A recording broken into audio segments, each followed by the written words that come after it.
Well, good evening, ladies, gentlemen, and city of Vichy in the middle of France. It has been a long road for crew, for cameras, for players and staff, all the way to the Stadium d'Aragon, where we start our tournament with the opening ceremony. And as the music starts to ring and players and staff pour through the gate, it's the perfect time to get the tournament started. We have two exhibition matches for you this evening from the Women's Open and the Women's 27. Twice the host France are in action. The Women's Open, perhaps one of their best chances to win a gold medal at this European Touch Championships in Vichy for the second time on the bounce after the great success of 2023. And the First Nations are through the door. There, of course, are the referees with the European flag flying high. We also have, of course, the European select teams which will be competing across the divisions. And the first of our nations start to come through the door in their own right, led out first, of course, by Belgium. Alphabetical order here today. It is an unbelievable run of action for you across three pitches here in Vichy. From this European Touch Championships, we have action all Wednesday, all Thursday, all Friday, and then a Saturday stacked full of knockouts and finals. It is going to be a show-stopping, calendar-clearing week of touch rugby, the biggest event in the Northern Hemisphere. Entering now on the stadium, just welcome them greatly. And Belgium are the first nation through the gates, followed up by the Cayman Islands. You might be thinking, Cayman Islands, European Touch Championships. Well, this tournament is all about growing the game of touch. And with the Cayman Islands competing at the Youth Atlantic Cup, which was in Ireland last year, you know, they certainly have a place in and around the European competition. It's perhaps the best place for them to compete, as is the case for our next competitors, Chile, who are always full of passion, full of energy, and they're through the door. Up next, of course, the South American side, but heading here to Vichy to try to improve their touch rugby across the board. You know how many ways this is an expat-led sport, so the Cayman Islands have got players from all over, from the States, from local around to the Central American area to further afield. It's a really positive bunch as well. They've got some really talented families representing them across the age groups. They bring a young team here to Vichy. And of course, England will be through next. The strongest side in the Northern Hemisphere, the only Tier 1 nation in Europe. They will be favourites in every single category, from Men's Open, Women's Open, Mixed Open, and all the way up. As you can hear over the announcement, the largest delegation by some way. The most recent sort of comparison we can make is the European Open Cup, which is a non-capped event, which was just last year after the Youth Atlantic Cup. And England took three teams across Mixed Open, Men's Open and Women's Open and topped each group, which was incredible to see that kind of depth in their programme. They'll be strong up and down the board. They'll be looking to be champions again, as they are back-to-back champions in the Men's and Women's Open. Wales hold that title in mixed. But of course, they'll be right at the back of this delegation. And back come the tunes, as the nations will take their place at the front of the stadium here. Vichy.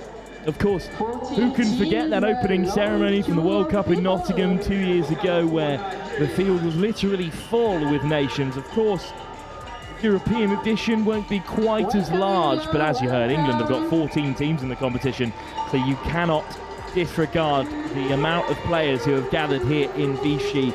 On the train from Paris earlier today, you could just see those who were French residents heading off into the countryside, and who you could clearly see were touch players getting ready for this tournament with their kit, with their stash. A wonderful day and beautiful sunshine even late in the evening here. Perfect conditions for our two fixtures. And they are fully fledged round ties. They are not just exhibition matches, they're not friendlies. We're starting with a huge game in the Women's Open when the host France take on Ireland, two of perhaps the best placed teams to try and take down England, who are of course the bronze medal winners in the Women's Open category from the World Cup 2 years ago. France under-20s did win the recent Youth Atlantic Cup category in the Women's Open. There are a number of those players jumping up into the most elite division this year. So it's a really exciting competition to get our teeth into as the day rolls on. But of course we will have live action across our 3 pitches, across the divisions. One of the things that makes this tournament so special.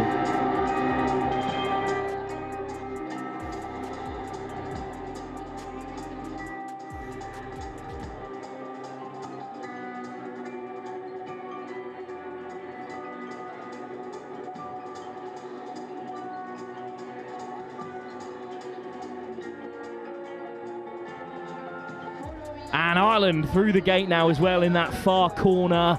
The Irish delegation, well, there's a lot of fire around their men's open side, who are looking like serious competitors. Again, it will be England who are the slight favourites, but Ireland took them very close in 2023. And as well, a fiery game at the World Cup. Ireland performed well in recent years. They have a really strong side. It will be their women's team, though, who get the competition started this evening.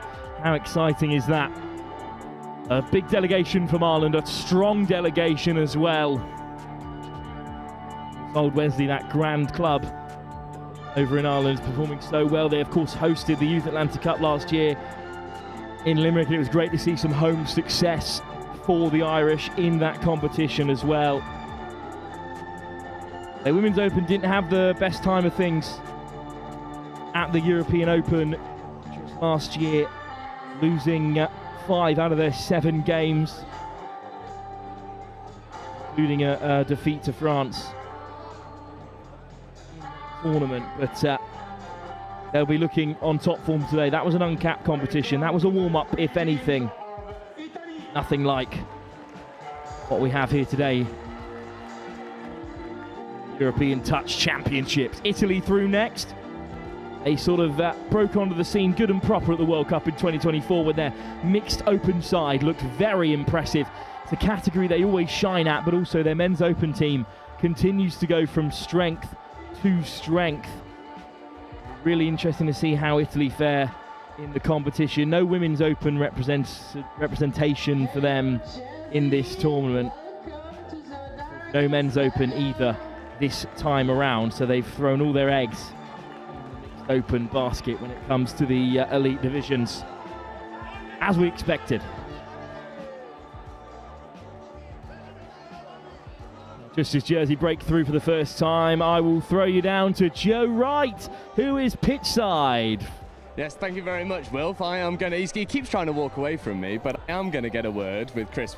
Chris, we've done plenty of work, well, behind the scenes for the media side, and we've been asking everyone else their opinions on this European Championships, but not your own. What do you think?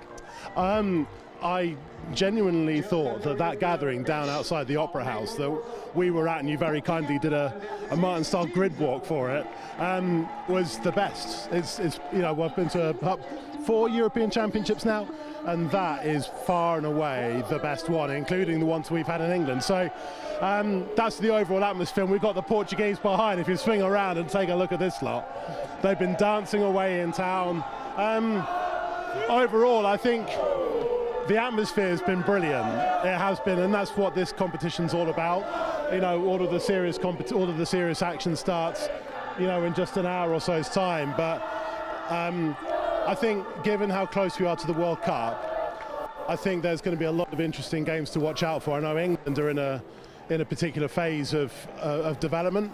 You know, we've seen a lot of teams move, you know, men's open players move up to the men's 30s, seen a lot of men's 20s players move up into the men's open.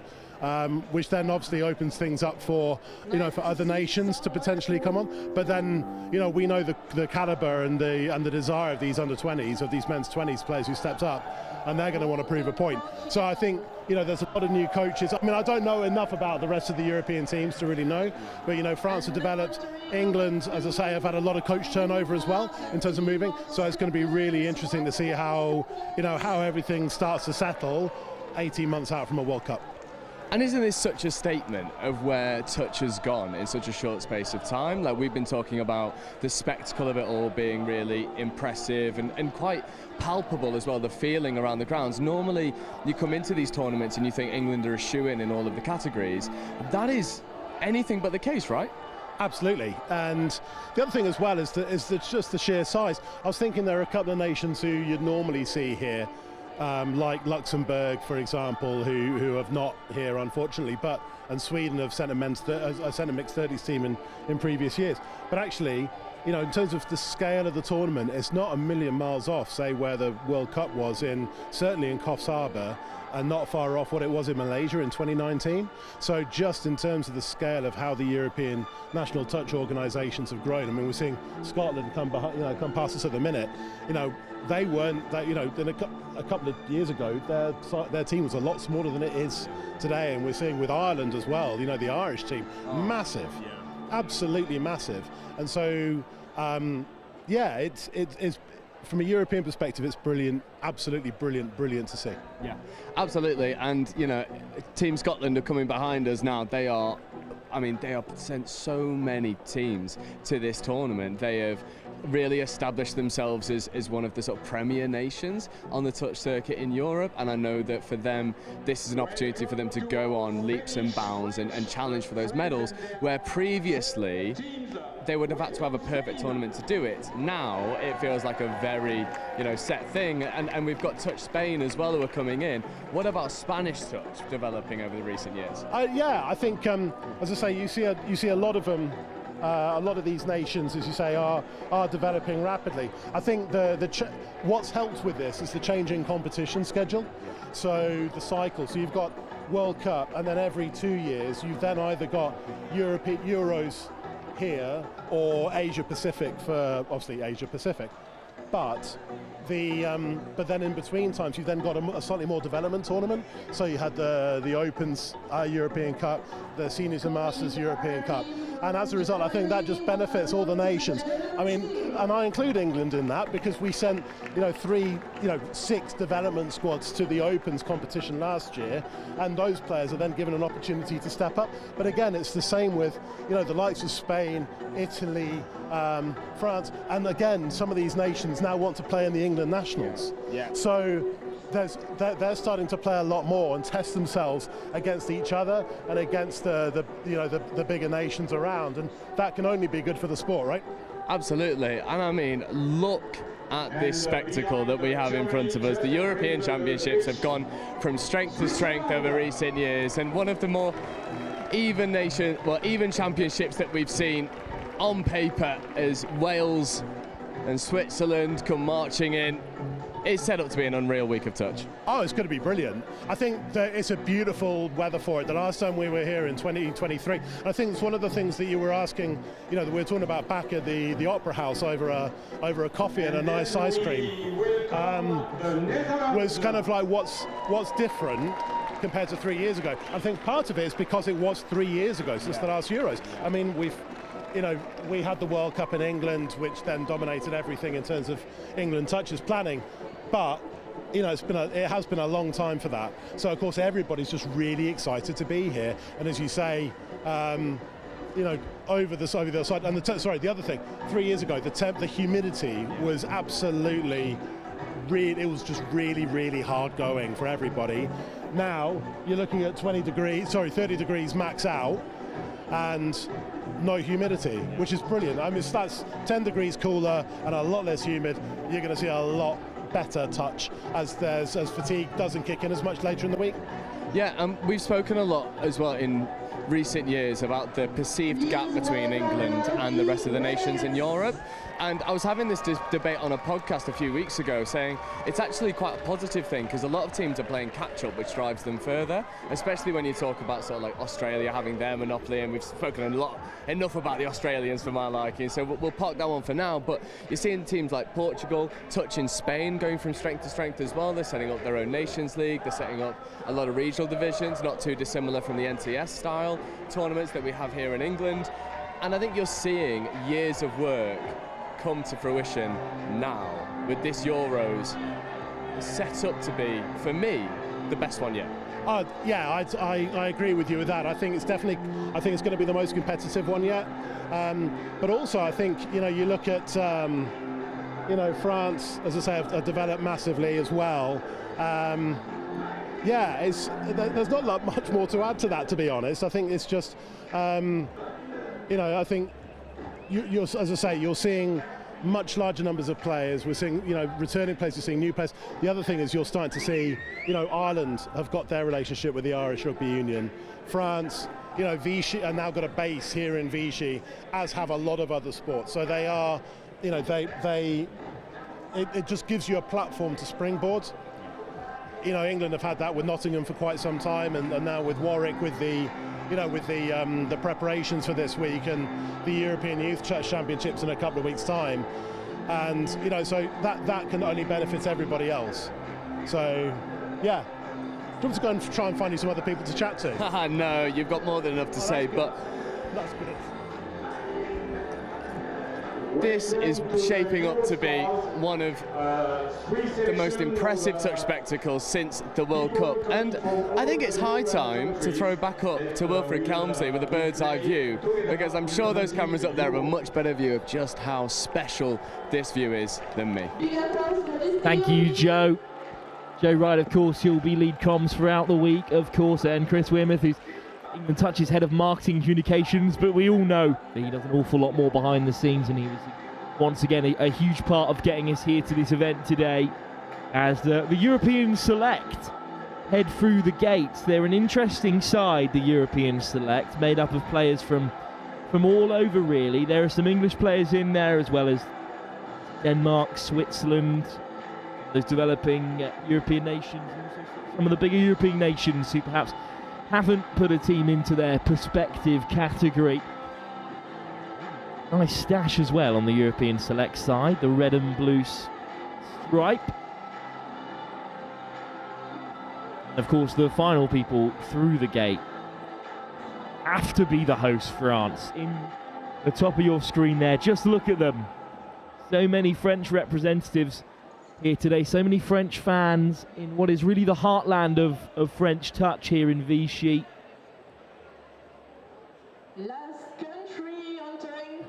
They're going to get a good round of applause here from all in attendance.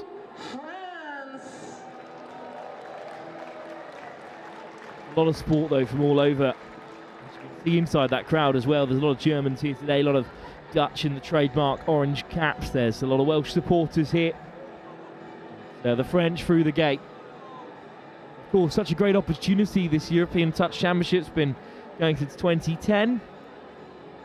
France have hosted 3 times, back in 2008, before it was officially recognised in the same degree by the Federation of International Touch, and then of course in 2023, which was such a great success that of course we should come back again after the COVID revamp of touch, when the sport has exploded in many ways. The question on everyone's lips is who is going to challenge England at the top of these various pools, and I think the French have a great opportunity to do that. They are silver medalists, of course, in the Women's Open, 2023's edition of the European Touch Championship. They are under 20s women's champions from the Atlantic Cup a year ago.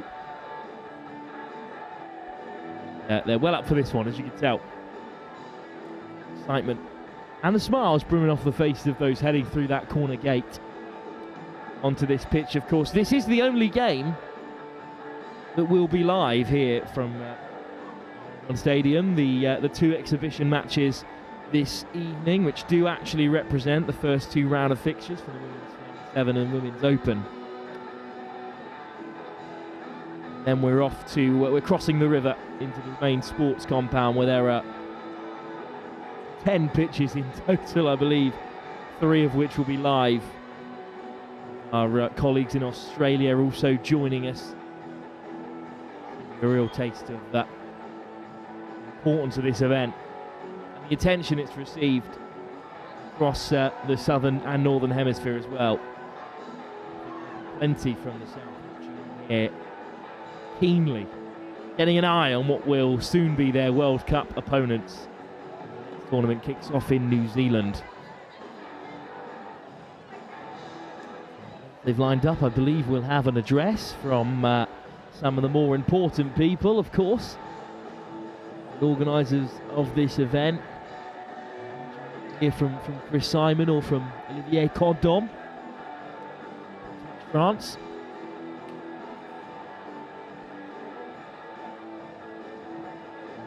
Stunning evening here. The canvas just blocks out those players, so no chance of a chill. I think we're going to stay nice and warm here.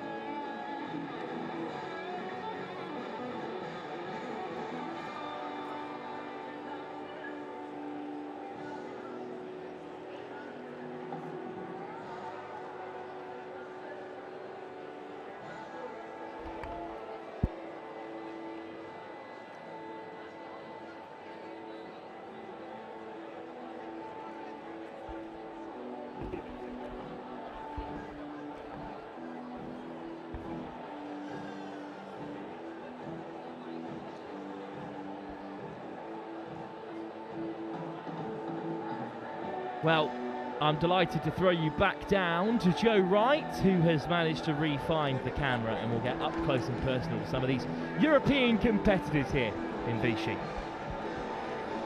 Look at this. We're going to walk the line a little bit and talk you through some of the teams that are here and hopefully grab a conversation with a couple of them. Because we start right at this bottom end with Wales, who have come with probably the most experienced mixed open team that they've had in recent years. There is this wonderful blend of youthful ability as the band starts to go as well. The spectacle building here in Vichy is unparalleled for European touch. This band has led the parade from just outside of Vichy Opera House all the way down to the Daragon Stadium here on the riverside in Vichy.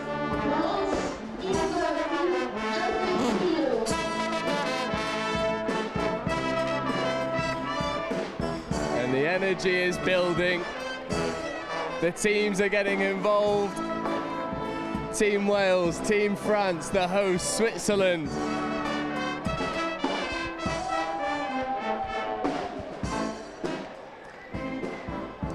This is setting up to be something a little bit too spectacular. And I'm going to try and grab a word for a moment with, I mean, I'm not shy to say one of my favourite touch players on the circuit, Morgan Tagg of Wales. Morgan, this is special, eh? Oh, it's good fun, yeah. Just see all the countries come out. Being at the back, we saw everyone walking down, so yeah, it's really nice. And what's the main goal here for Wales? Like we've been speaking over and over again. I think everyone in the touch scene who's invested in this Euros has been touting you guys, not as a dark horse, but as a country that could do something quite special here. Is that the vibe in the camp? Yeah, I think so. I think we just here to perform, here to compete, just go out and just enjoy being here, build, obviously this Euros, build to the World Cup. Yeah, it's going to be a good week. And you can be perfectly honest with me. How much are we looking forward to that game against England? I've actually just found out I'm rested, so I'm gutted, but it's gonna be so good. Like, tomorrow morning, start really well, start fast paced. It's gonna be a good game. Yeah, it's set up to be something spectacular. Morgan, good luck for the rest of the weekend. Thank you so much. We're gonna keep moving along as we go past Wales to celebrate Morgan Tagg's little bit of media duty that needs to be done. Team France here in the building, Netherlands, Switzerland. Touch Spain, a region that have gone from strength to strength in recent years, growing in their talent pool, their setup. As the biggest cheer of the day goes for the band. Team Portugal, who have brought the energy from start to finish, who non-stop. Quick word for the camera, how excited are we for the Euros? Mate, we're just buzzing for the day. We're buzzing for tomorrow, loving this atmosphere, can't wait. And how up are we for the games as well? Like surely, like you've been bringing the energy all day. Can you go up more levels for tomorrow?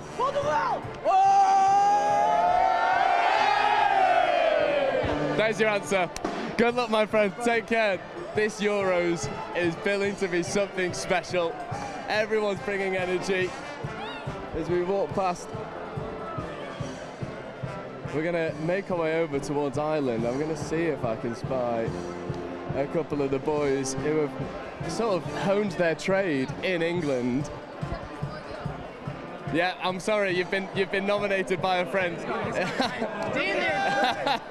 Get in the heart of Team Ireland. I'm very good, how are you? I'm very good, how are you? Yeah, absolutely buzzing. How are we feeling for the Euros? Mate, we can't wait. We can't wait, boys, can we? Get up! Get up! Yeah, we can't wait. We can't wait. We'll see you there, pitch one. We'll be there every day of the week. Let's go on! That'll do. That's Ireland. A team that we've touted as potentially upsetting England, especially in that men's open category. We've got Team France ready to go. I'm going to see if I can grab a word with one of the, well, he was coined Mr. Seventh Touch for a moment. I'm going to weave my way all the way through and come to Remy Malo. Remy, first of all, how are you? Good, good. So excited being here. So excited. And how are we feeling? France, home turf. Are we coming for everything this week? It's amazing. Like, we're really proud to welcome everyone here, and hopefully making our families and friends very proud this week. And are there any matchups that you're looking forward to the most? We've just spoken to Wales. They're up for that game against England. Yeah. I imagine Ireland are the same. Are you in the same camp? All of them, all of them. If we want to win gold at some point, all of them. So yeah. But we know that we will have big matchups against Ireland, England and Scotland. So yeah, looking forward to it. And I look forward to seeing them. Remy, good luck for the rest of the week. Take care. And we keep moving down the line. Remy Malo had an absolutely stunning World Cup for France, was a magician with the ball in hand, and he was going to get on camera at some point with me. This is England, and I'm joined by Horsham legend and England legend, Richie Bernardo. Richie, how are we feeling? Oh, it's awesome. It's good to be alive, Joe. It is so good to be alive, man. And talk me through the vibe of England at the moment, right? Because there's been a lot of talk about this being one of the most hotly contested Europeans in recent history. Are we feeling the same way? Not that I know of. We are very confident, man. I mean, England is a very, very strong team. So we brought a really, really strong contingent, and yeah, we are expecting some really good stuff from England anyway. So. There's a reason you're known as one of the nicest guys in England. So it's like that was the politician's answer. That was not hurt anyone's feelings, but back the nation. Yeah, I mean, again, you know, touch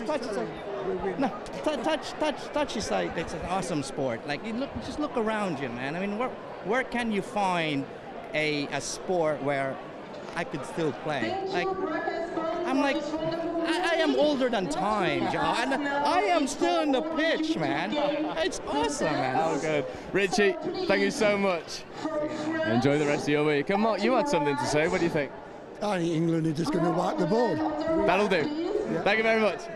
Authoritative. He knows what he wants. England going for the victory as we walk past Team Chile, Cayman Islands, Belgium, the Euro Select, and Germany. This European Championships is becoming probably, well, certainly one of the best tournaments on the calendar. This European Championships have gone from strength to strength. It's going to be the largest of its kind, and I'm going to pass back up to Wilfred Kelmsley, who's going to intro a little bit at the start of the first game and really summarise what this spectacle looked like from up there in the commentary box.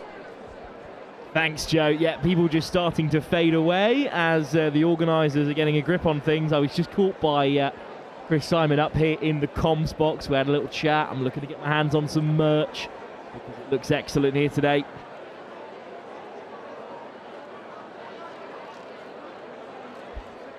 And also, he was discussing how many cogs there are in setting this up. You know, I asked him how preparations had gone for this year's European Championship, and he made it very clear that things had gone just perfectly.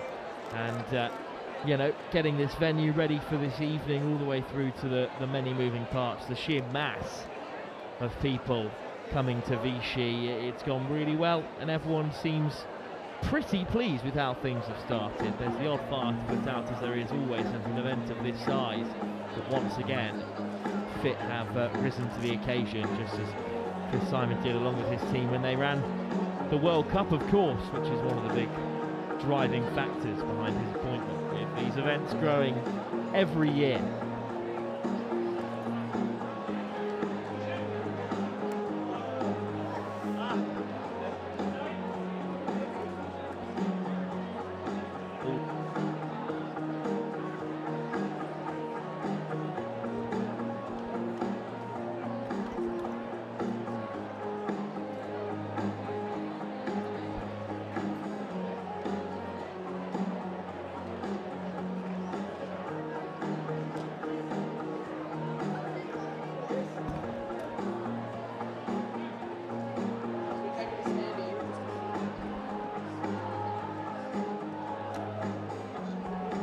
Well, they are doing a decent job at clearing the field as well. I can't believe the pace at which they've done that.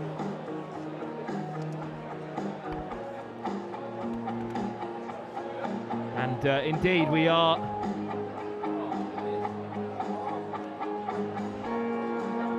they are just preparing for the start of this ceremony. We are due to tap off our opening game of the tournament at 7:30.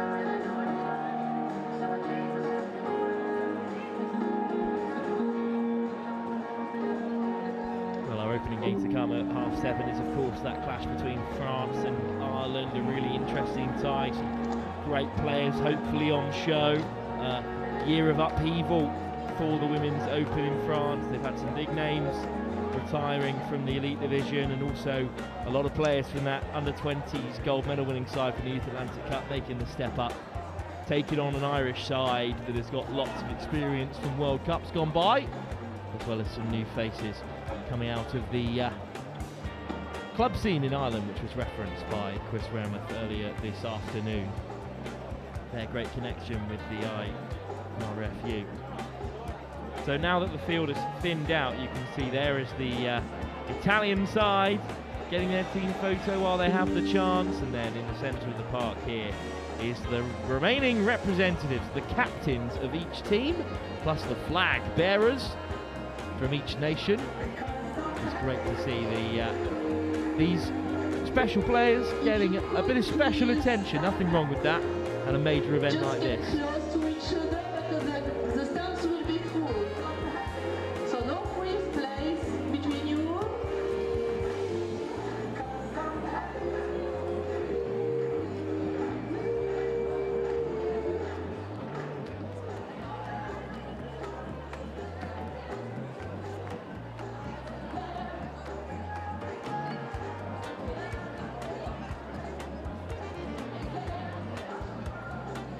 So they're actually gathering for a team photo, which is always one of the hardest things to square away at an event like this. I mean, just how famous was that photo from the opening ceremony in 2024 in Nottingham, when you managed to squeeze in every single player and volunteer onto the field. But this is just for the sake of the photographers. It's a lovely shot of the captains.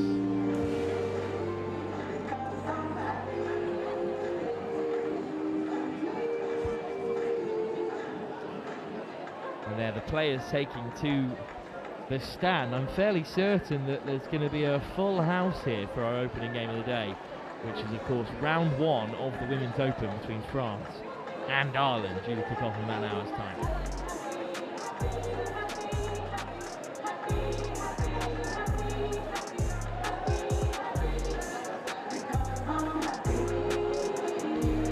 So we will leave you with the shots of this opening ceremony while the event comes to an end. They've moved on to the admin of filling the stands and taking the photos. So for myself, Will Kemsley, and from all the team, thanks for joining us for the opening ceremony. But we will be back very shortly for our first game of the tournament, which is France against Ireland in the Women's Open.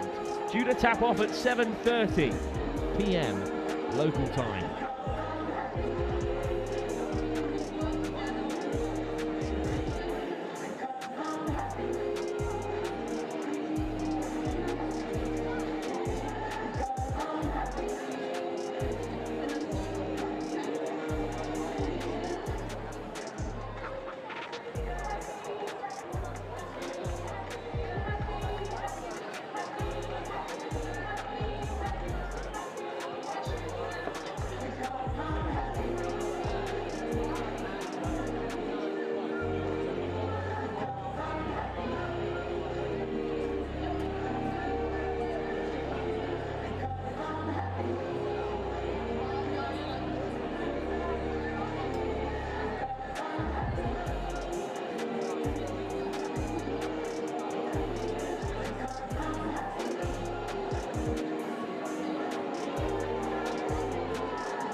et surtout très heureux de vous accueillir puisque nous sommes une terre de touch. Welcome to Vichy, everyone, under the bright sun. We're delighted to welcome you here. It's the centre of cultural heritage in France, but also a dynamic centre of France. So thank you to every official for picking us.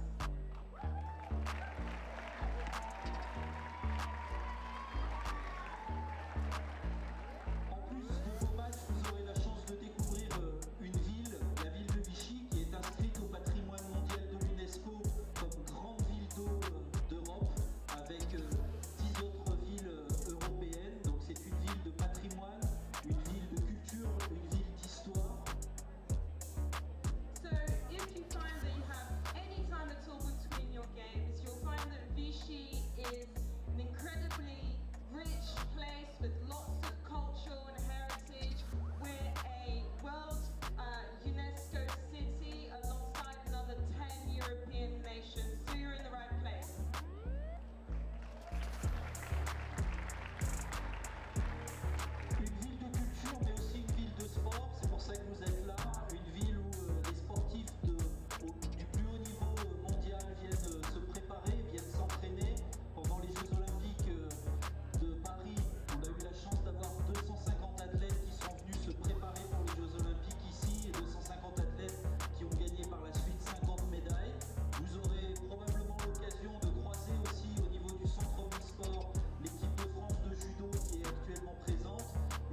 the end of the week.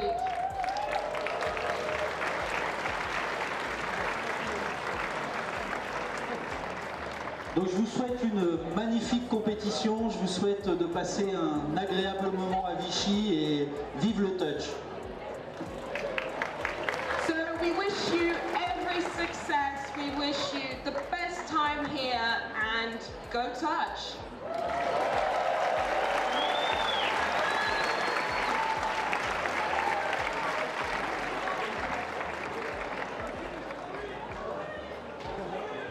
And now, Mr. Olivier Cordin, the co-director of the organization and part of the administration community of Touch France. Thank you.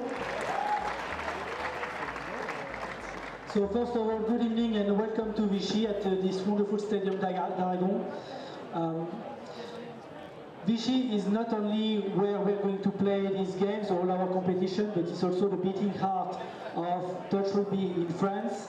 This is the place where the Centre National de Touch Rugby is hosted, and it's where we organize most of our main competitions. So I'm honored to be here and speak to you tonight. I do it on behalf of our president, Jérôme Brahim, who cannot be there. He and his spouse just got baby twins a few days ago, so he stayed with them. So he asked me to speak on his behalf, and so well, I took the task.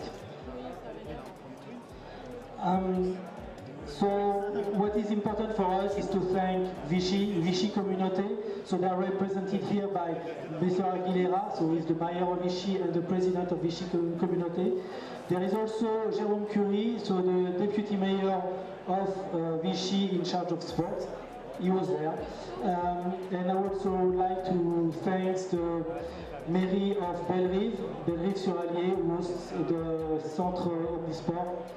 And also I would like to thank all the partners of Touch France, namely the first one for me, and it's very dear to my heart, the UFTR, so the Union Francophone de Touch Rugby, which works really hard to try and develop the touch in the world and in the French-speaking world, and notably in Africa. I would like also to thank the Comité Pierre de Coubertin, which Touch France becomes a partner of a few months ago. And this committee is the ethical committee of the Comité National Olympique et Sportif Français, and we share very strong values with them.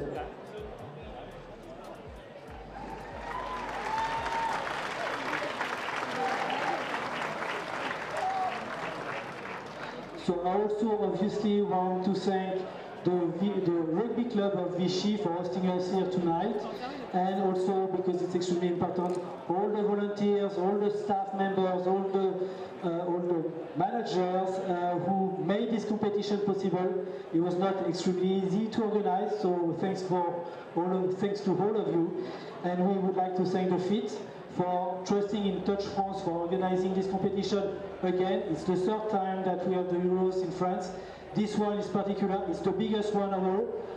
It was a challenge. We had difficulties with the weather, some stress about the weather.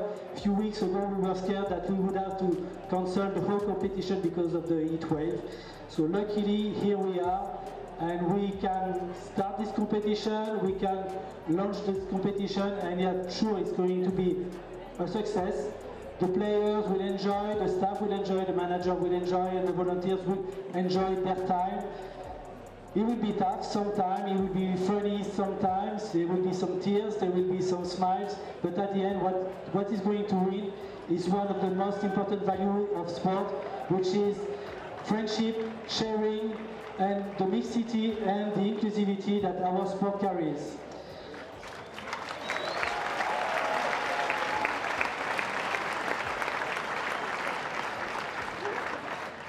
So because I'm talking a lot, I'm going to hand over the mic to Jamie. And now, welcome to the director of the International Federation of Touch, James Gimber from Belgium.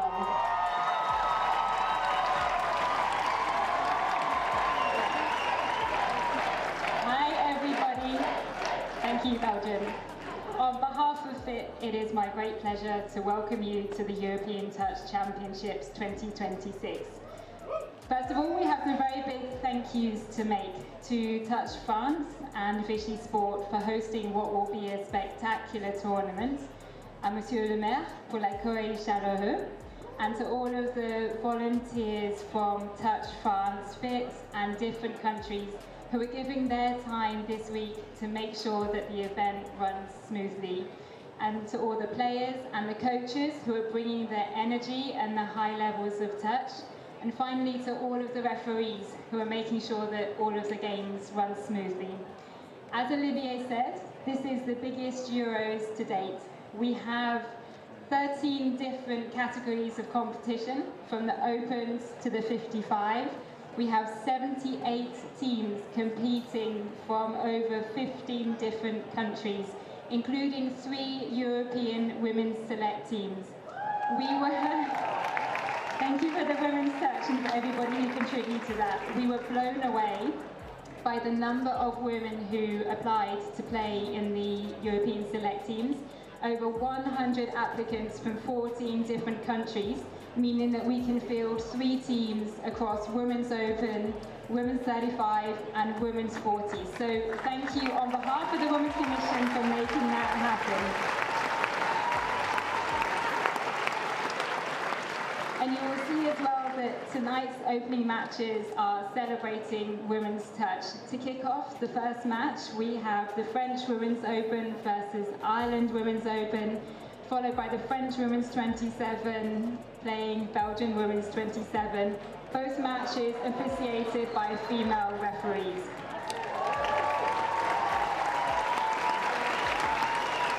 So thank you very much, everyone. Enjoy every moment of this week and have a fantastic championship. Thank you.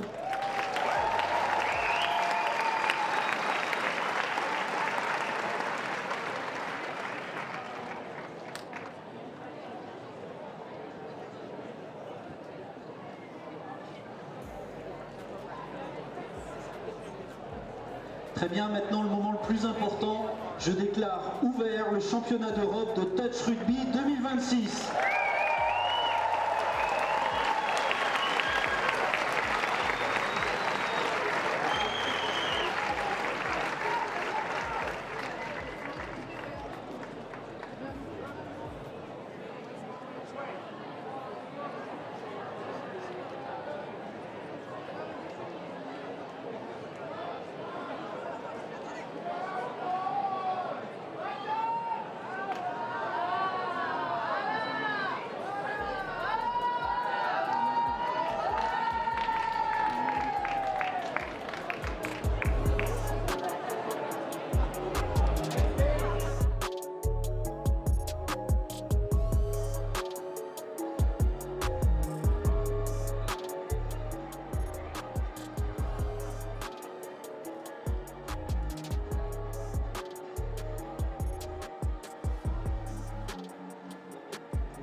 So welcome to just outside the Darragon Stadium, an incredibly large line for the free food that's been put on by the stadium.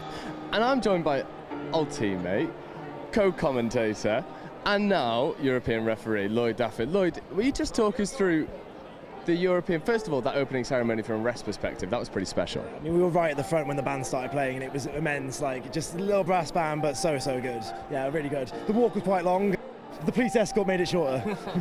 Absolutely. And from the largest ever European tournament, it's a tournament that has previously been dominated by England, Wales and Scotland and Ireland all getting involved with the silverware. But we've spoken a lot about this tournament from a player's perspective. What about a referee's perspective? First of all, just how there's so many refs. They are scattered around everywhere. And to have such quality of referee and such quantity of referee at the Euros, that's a special thing. Yeah, I think there was a Euros in 2018 where people were getting their level 1 badges at Euros, and now everyone here is referees I recognise, referees I've seen ref before, referees I know ref to high standard.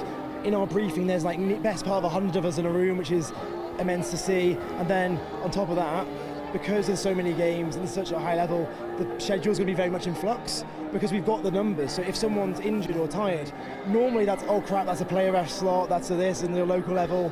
But no, there's people to fill in. Everyone's got like water carrying schedules, scorecarding. It's going to be a full cohesive unit, which is something you don't really get at like the national level comps. Yeah, and can you just, as much as you possibly can, take us inside those referees' briefing for a tournament this big? I think often the emphasis gets put on the players. Yes, they provide us with moments of magic, they get us up for it, they get us screaming. But these games don't happen without the referees. So what does it look like from a behind the scenes, from a ref's perspective? I think it's kind of the focus is on the changeables. Everyone here, it's like when you're playing a game. At half time, you don't want to go, oh, here's a new move, nothing can be changed. Everyone's here experienced ref, they know what they're doing. What they want from us is just keep the basics going, stay hydrated, a lot about player safety, player welfare in this heat, and just kind of like, here's the things you need to know specifically for this tournament, the location, the accommodation. They did, like, all the rest of it, we know the rules. We can ref the rules, like, nothing's going to change there. If you have a specific question, like, you go ask, but in general, we're all competent. It's about, like, the specifics for the day. And are we, you know, you've touched on the conditions as well. You know, we've been speaking to a couple of the players. We did a sort of walkthrough for the parade, and we spoke to a couple of the players at the front of that parade when they got to the Darraghan Stadium. From a referee's perspective, I suppose you can't sub, right? You're on the pitch for 40 minutes. You're taking advantage of those 5-minute breaks. It takes a lot of fitness. I mean, yeah, so for the first time in my life I had to do a fitness test so to know what games I can put on. So I think I'm top 20%. So I think they're not going to completely remove me from the Opens. But yeah, like there's been fitness tests where again everyone's ready to jump on at any moment because we've got 5 refs on every pitch. 2 will be helping out and 3 on field. But even stuff like we had to consider water breaks. I know the World Cup's just happened, hydration breaks are all in the news, but there has been a case of if it's too hot, it has to be divided into quarters, and the hydration break will be everyone stop, remember where you are, we'll go get a drink and then get back on. So that's kind of things that have to be advantage. So not just the World Cup taking advantage of some hydration break, right? It's here at the Touch Euros as well. And one final word for me. I was speaking to Theo Edwards earlier. He had some quite bold predictions about some outcomes of some of the divisions. Obviously, you've played for so long. We were teammates at Crewe and Nantwich, so we both know this game through and through. Do you have any bold shouts for us at the Euros this year? Oh, that's a good question. What I want to... That's my prediction. I think France go and win the whole thing in the mixed. Wales lose in the semi, and England lose them in the final. Interesting. Lloyd, thank you so much for that. I will allow you to get back in a very busy queue for some very brilliant food. We're going to keep walking the line a little bit and try and grab some people. I'm going to come to another teammate. I've gone from a former teammate to a current teammate. Well, food, but from a player's perspective, how did it look from being on the ground in that ceremony? We were on the outside, we were up top as well. It looked special, but how did it feel being in the middle of it? It was absolutely lovely. A lot of people out to support, having the band laid on. They cut around, so we get to go past them a couple of different times, so it was really nice. And the route through the picturesque part of the city and then the river was really nice. And does it feel like the biggest Euros ever? Because we were at that parade outside the Opera House, and it felt palpable. I mean, you came up to me, I was beaming from ear to ear. Being involved in something so special is a privilege. But there is this feeling that this is something a little bit different to what we're normally expecting. Yeah, I think the stats speak for themselves. They covered in the opening ceremony. It is by definition. It's often hard to see because you're within your own clique. We're in kind of in camp now. You're in the team, so you're really worried about your little bit that's going on. So to take this and kind of step back and see the full thing is good. Absolutely, and I've got a penny for the thoughts of the organisers who have been able to put this spectacle on. What a wonderful advert for Touch this is. We were speaking to Lloyd Dafford from a referee's perspective, looking at what goes on behind the scenes. Can you take us, as much as you possibly can, behind the scenes of your training camp and how you've built towards crunch time? Yeah, sure. I mean, it's been going on since back end of last year, and it's all the time from the behind the scenes people, the team managers, the coaches, the England Touch management team, making sure that all the coaches are doing the same thing with the different teams and getting the All England camps in. I think it's fair to say we're away once a month at least, and then sometimes teams have their own little get-togethers on top of that as well. So It's a long time to get here, but now we are finally here. Unfortunately, one or two had some life circumstances for us in particular that means they can't be here, so we've had a couple of last-minute jigs and changes, but I'm sure it'll be absolutely fine, and we're just looking forward to getting out there tomorrow, so bring it on. And one final word for me before we throw back up to Wilf in the comms box. How are we feeling about performance? Are we looking forward to this, or do we think it's going to be plain sailing, or are we going for gold? No, I think it's going to be a challenge. I think every tournament, each nation is getting stronger. In touch is getting stronger, but so are the others. I think some of the podcasts some of the lads listen to, there's some other teams are favourite in certain divisions. There's been a little bit of chat about that, so it'll be seen. We'll find out. We'll see how we get on. So absolutely. Thank you so much. I'll let you get back to your spot in the queue. We're going to keep moving backwards as well. I wonder if I can grab a word with someone from Team Belgium to talk to us about their tournament and how they've gone. I feel like you've been nominated. So Team Belgium, how are we feeling at this Euros? Look, we're very happy to be here. It was a great opening ceremony. Very excited. Women's team, Women 27's team is playing for the second game, not the opening game, but the second game, so we're all going to be behind them. So, go Belgium. Yeah. And are we, a lot has been spoken about the mixed division specifically being as open, but not only that, but all of the seniors categories as well. From Team Belgium's perspective, what's the goal here? Look, we're here to have fun, win as many games as we can. Getting experience as well, and look, we'll see where it gets us. There's so many good teams. We're sharing a hotel with Ireland. They look like they have great players. We're very excited to be here, so we'll see where it gets us. I love that mentality as well, just enjoying the sport more than anything else. And as much as you can you just quickly touch on how touch is developing in Belgium specifically? Because we've seen a lot of teams like Germany and Spain and Portugal sending the most amount of teams that they've ever sent to a Euros. It seems like touch across the continent is growing. Is that the same in Belgium? Look, I've started touch in Belgium about 10 years ago, and we've been growing incredibly since. I think we started with 4 clubs. We were struggling to send 1 team in the Euros, and now we're sending 3 teams. It's been consistent. I think it's I don't want to say something stupid, but I think it's the 4th Euros where we're sending at least 2 or 3 teams. Amazing. So it's more right now with developed, and it's about stabilization and consolidation. But we see many teams growing and sending more and more teams, and it's a great feeling. It's great sports, so it's good to see it growing. Yeah.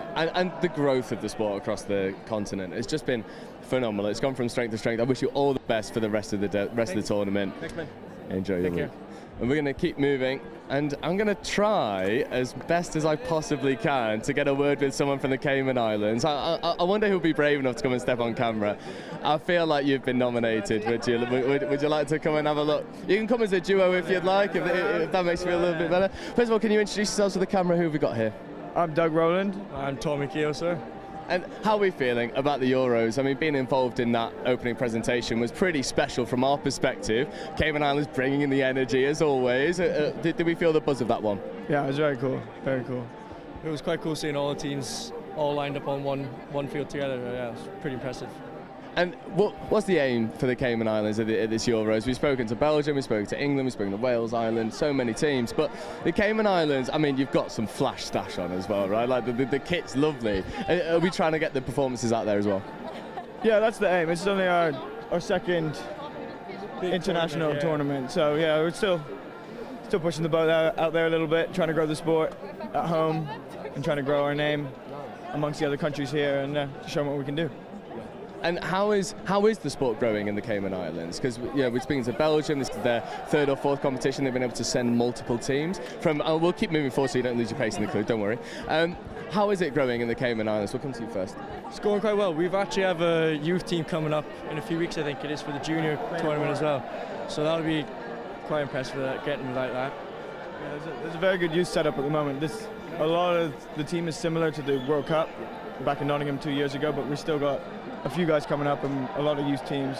There's a couple of youth players playing with us now in the seniors as well, so it's promoted up. So yeah. So the sport is going from strength to strength in the Cayman Islands then, yeah? Yeah, sure. Someone's moving home to be a coach. So stepping into a bit of a coach, right? Is that what I'm taking? Maybe eventually. Amazing. Well, boys, thank you so much for doing that. I know it's scary with a big camera, but thank you very much. We'll keep moving as well and just try and get a hold of maybe someone you've not spoken to. Oh, well, that's a really easy job. Come in here. So this is Bibi Pullis, or as I've been calling her, Bibi Pulls for the past few years. Bibi, how are you? Okay, thank you. How are you, Joe? Yeah, absolutely buzzing. That opening ceremony was something spectacular. Yeah, it was long. The walk was really long. It didn't need to be that long.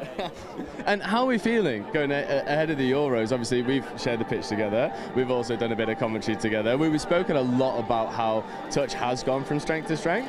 Do you think we're seeing that here in the biggest Euros of its kind? Oh yeah, I mean, obviously, like, I'm not playing for a nation, I'm playing for Eurostars, but just to see that we're able to field a team. Bear in mind, there's 11 nations in my team out of 16 players. That means only 5 players are from the same country. So, you know, with the Women's Open not having as many teams as you'd like to see, but with the Mixed Open having Cayman Islands here, which is super good, Spain, Italy, Chile's come over, you know, getting people from other continents to come over and play in a Euros is phenomenal because they don't get the chance to do that. There's not enough teams in South America, that kind of stuff, so it's really good to see them come down and play in those Opens divisions and hopefully compete as well. Absolutely, and I think a lot has been made of this potentially being one of the more even Euros. But I just want to quickly touch on the Eurostars and the Euro Select specifically. We heard in that opening ceremony over 100 applicants to be part of these Eurostars, especially for women's rugby and women's touch rugby. Just how good is that? Yeah, no, I had no idea that there was that many applications. Obviously, I spoke to Chris Simon's daughter a little bit, and she saw some of the applications come through, and she said that there was more people than actually got accepted, which obviously is phenomenal to see, that people are willing to play and still putting themselves out there, even though they might get rejected from their nation, you know, which is a hard thing to take. But to be able to move on and go, okay, I'm going to take this opportunity and show that I should be picked next time, or that I'm going to improve, is so good. And to see that growth and have, not just for us to be able to play against them, but for the other nations to have that extra game and to do their systems and play their touch is so nice, that they have that extra bit of game time that they can play rather than, you know, only have 3 other countries to play against. So yeah. I think it's a testament to just how much the sport has grown in the years as well. Like the Eurostars typically specialised in the senior categories, but to get them representing the Women's Open, I think is really powerful. And you touched on quite an important point, that there's obviously that desire to grow the sport as well, because people get rejected from their nation and then they come and play for the Eurostars. That's quite an unheard of thing.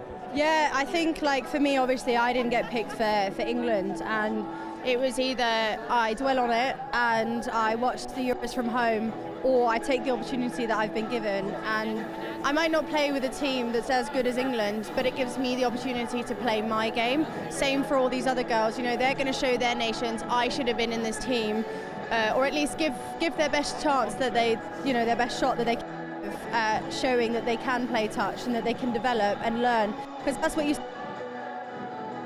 train together until this morning. But the one thing you see the entire time is that from the start until the very end, the development is so big, which you might not these countries that have been training together for 6 months to a year. So I think that's something so special about this tournament, is the opportunity to grow as a team from not knowing each other at all to like playing together and for each other. Absolutely, and I think that's an opportunity that only the Europeans really gives you. You know, this welcomeness. I mean, we saw it in the speech given on the pitch, that emphasis on inclusivity and diversity. This Euros is something special, and I've asked the question more than a few times now. I'm going to put you on the spot a little bit, because you do the same to me, especially when you told me after 2 years of commentating you that I pronounced your second name incorrectly, which is a very nice thing. Have you got any bold shouts for the Opens categories? I would like to think that, I know I've been training with England Women's and they've got a very good structure, but I'm hoping that the other nations, especially France, can push them to the very end. They've got the likes of Leah Martin, as you say yourself, who's very dangerous on the line. She's a big threat, but obviously at the end of the day it's about playing as a team, and that's what England do very well. In terms of men's, I know you've mentioned Ireland yourself. I know the men's, and they are a very new team, but when it matters, they switch on. And I think that's like, they can lose in the group stage, but as soon as it matters, they'll switch on and they'll win. So I think it might just be a clean sweep for England, but I'd love to see every nation, especially Wales as well in the mixed open, like, you know, with Dan Roberts and all of them just pushing. Amelia Rees, I've played with her as well. There's some really good players there, so I hope they can push that England team, who've actually got 14 debutants this year. So they've only got 2 people who've played for England before. So I hope it's going to be good. Yeah, I think it's set up to be not only a really interesting spectacle from a viewer's perspective, but also from a competition perspective, seeing this gap close between England and the rest of the nations. I know that especially in the men's 35s, a lot of people are saying that Germany are the favourites in that category. I know in the women's open, France have got a great shout. In the mixed open, it's a really close one to call. I think a lot of these nations have historically been chasing England. England have obviously then been chasing New Zealand and Australia. Would you agree that that's nothing but good for the sport, always having someone to chase and develop towards? 100%. I think obviously in European touch, England has always been the one to chase.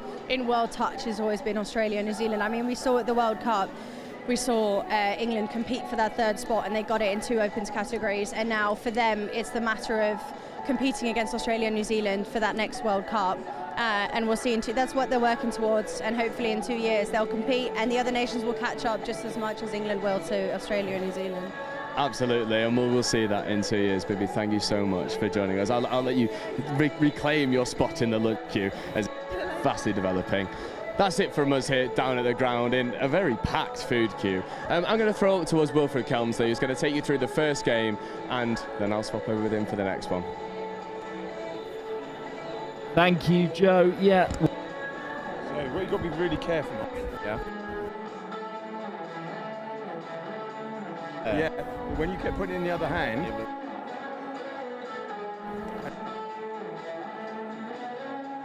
I thought that was a sweet spot, so we'll try and get there. But yeah, so you just got to be conscious. Joe, we're just getting our set up here for a huge fixture in the Women's Open category, of course. It is a huge day, the start of European Touch Championships, and it is a real competitor for the title. Is France in action, taking on Ireland. That's all I could hear him shouting in there.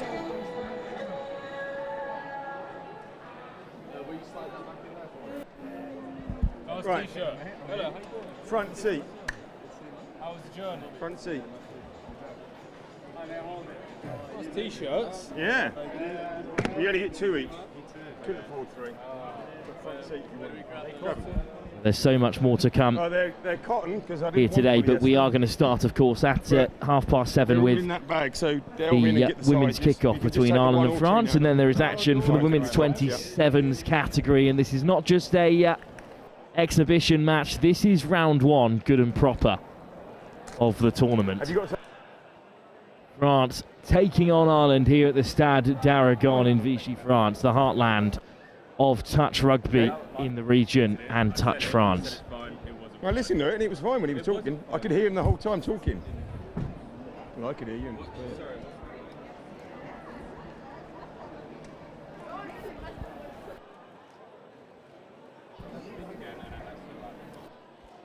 We are just moments away from the start of this huge tie. France, of course, were gold medal winners in the under-20s category of the Women's Open just a year ago at the Youth Atlantic Cup, and then, of course, they were silver medalists here on home soil back in 2023.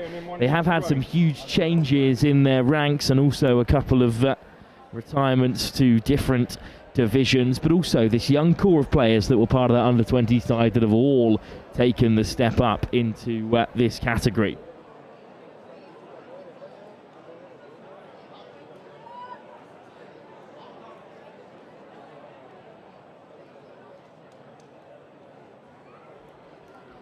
So before the kick-off here, we've got a real treat at the start of this tournament. Let's take a look at the teams.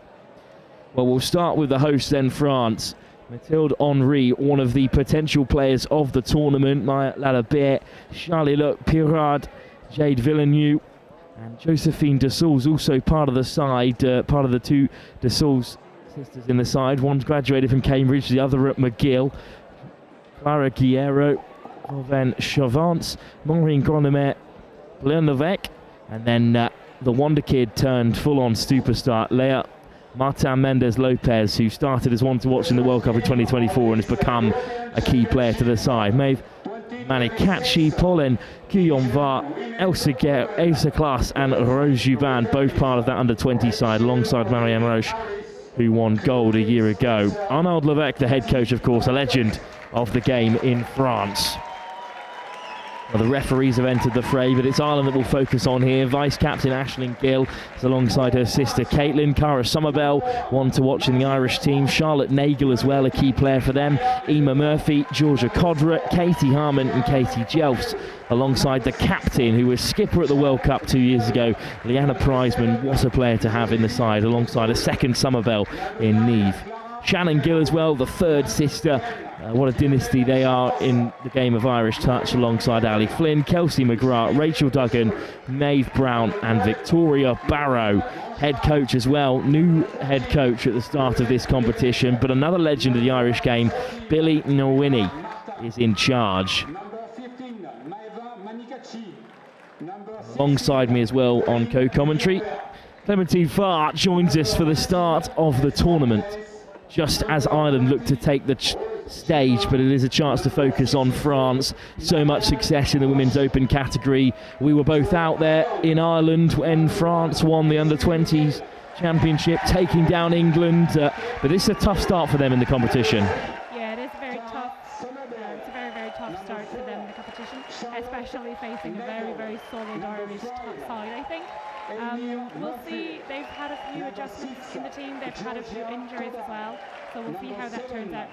Yeah, this is a huge chance for them to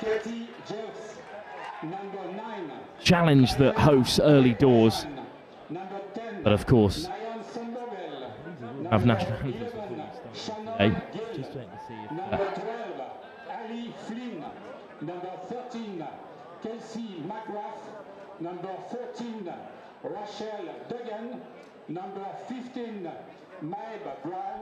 Number 16, Victoria Barrow.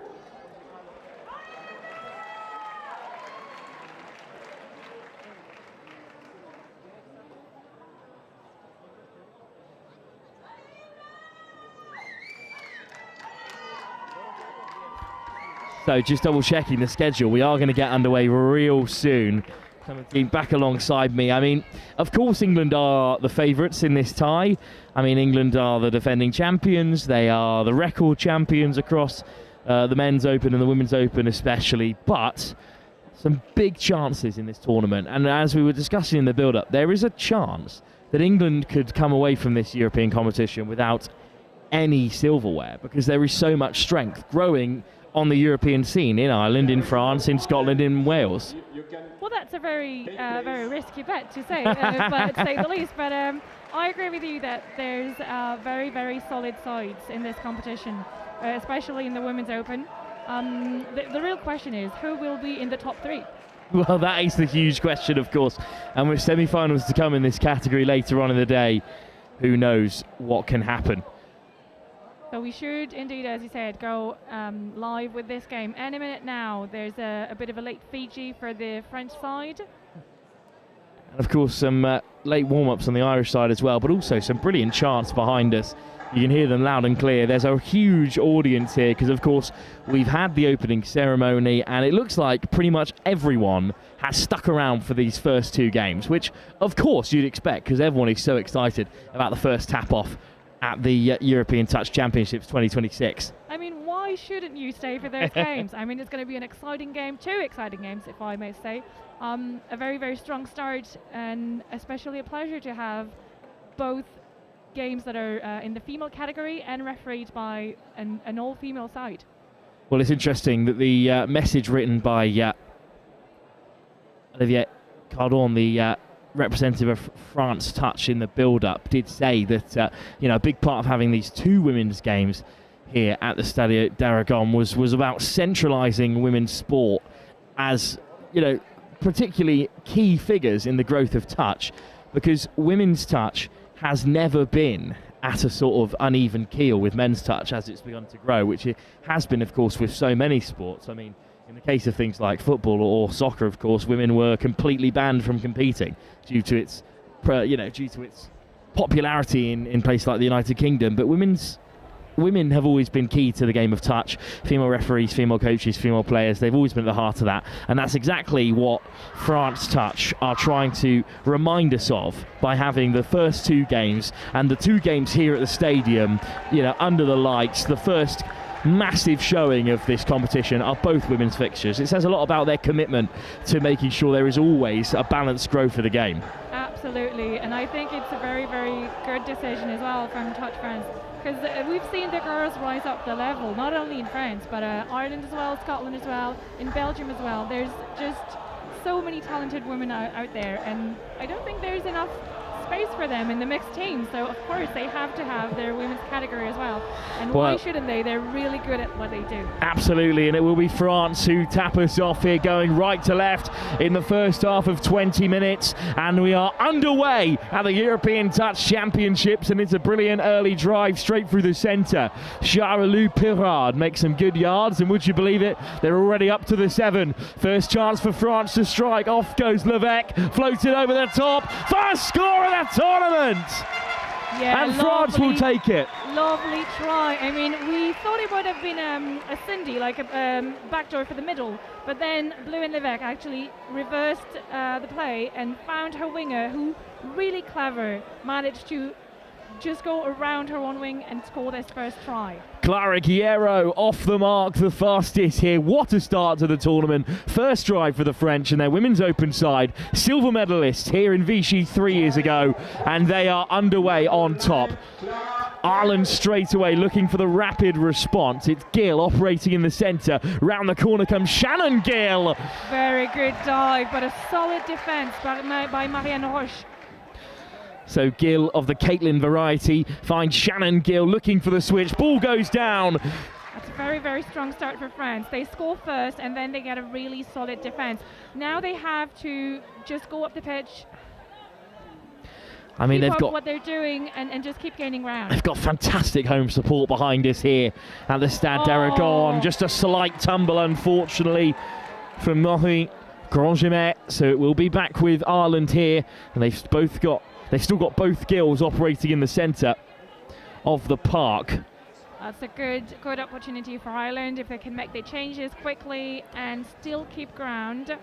At second. To the box they go. Aisling Gill comes on to replenish the Gill stocks in the Irish camp. They've always got to have at least one on the field of play. Lovely inside ball. A 2-on-1. Shipped wide. And down it goes. And Georgia Kodra has the equaliser.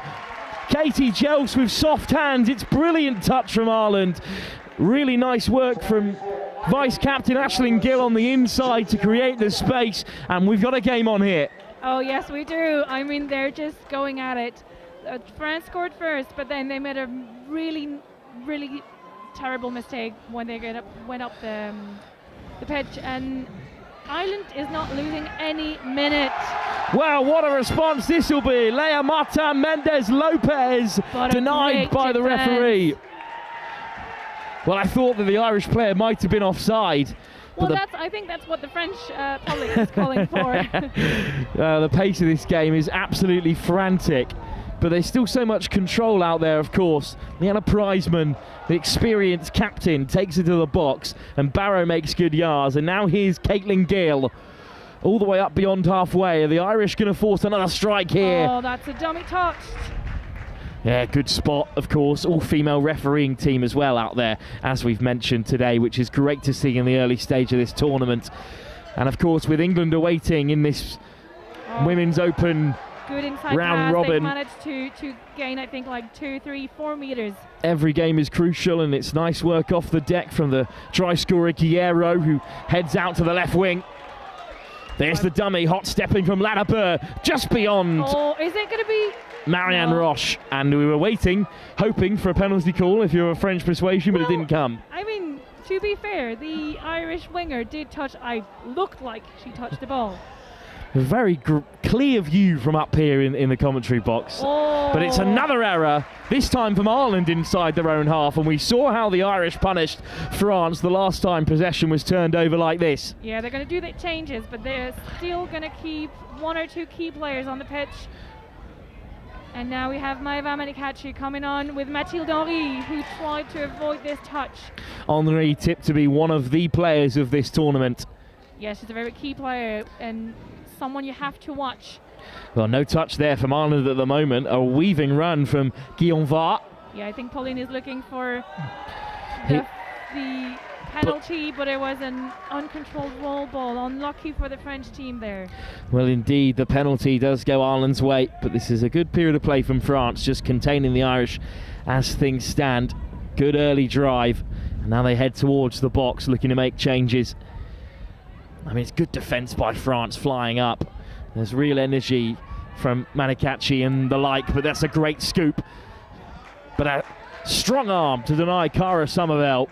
France turn it over. If you try to scoop on Mathilde Henry, you have to be really, really, really fast. And she just proved that by giving such a good defence. Ooh. Henry just about holds on. Round the corner comes Marianne Roche. Off the deck from Grandgimard, and then open, expansive play from Bleuin Levesque. And the scoop from Leah Martin. Lovely step from Martin Mendes-Lopez. Oh, it's going to be a penalty. And a huge opportunity for France to take the lead again as a roar comes up from the Stade d'Aragon to our left-hand side. Here's Levesque.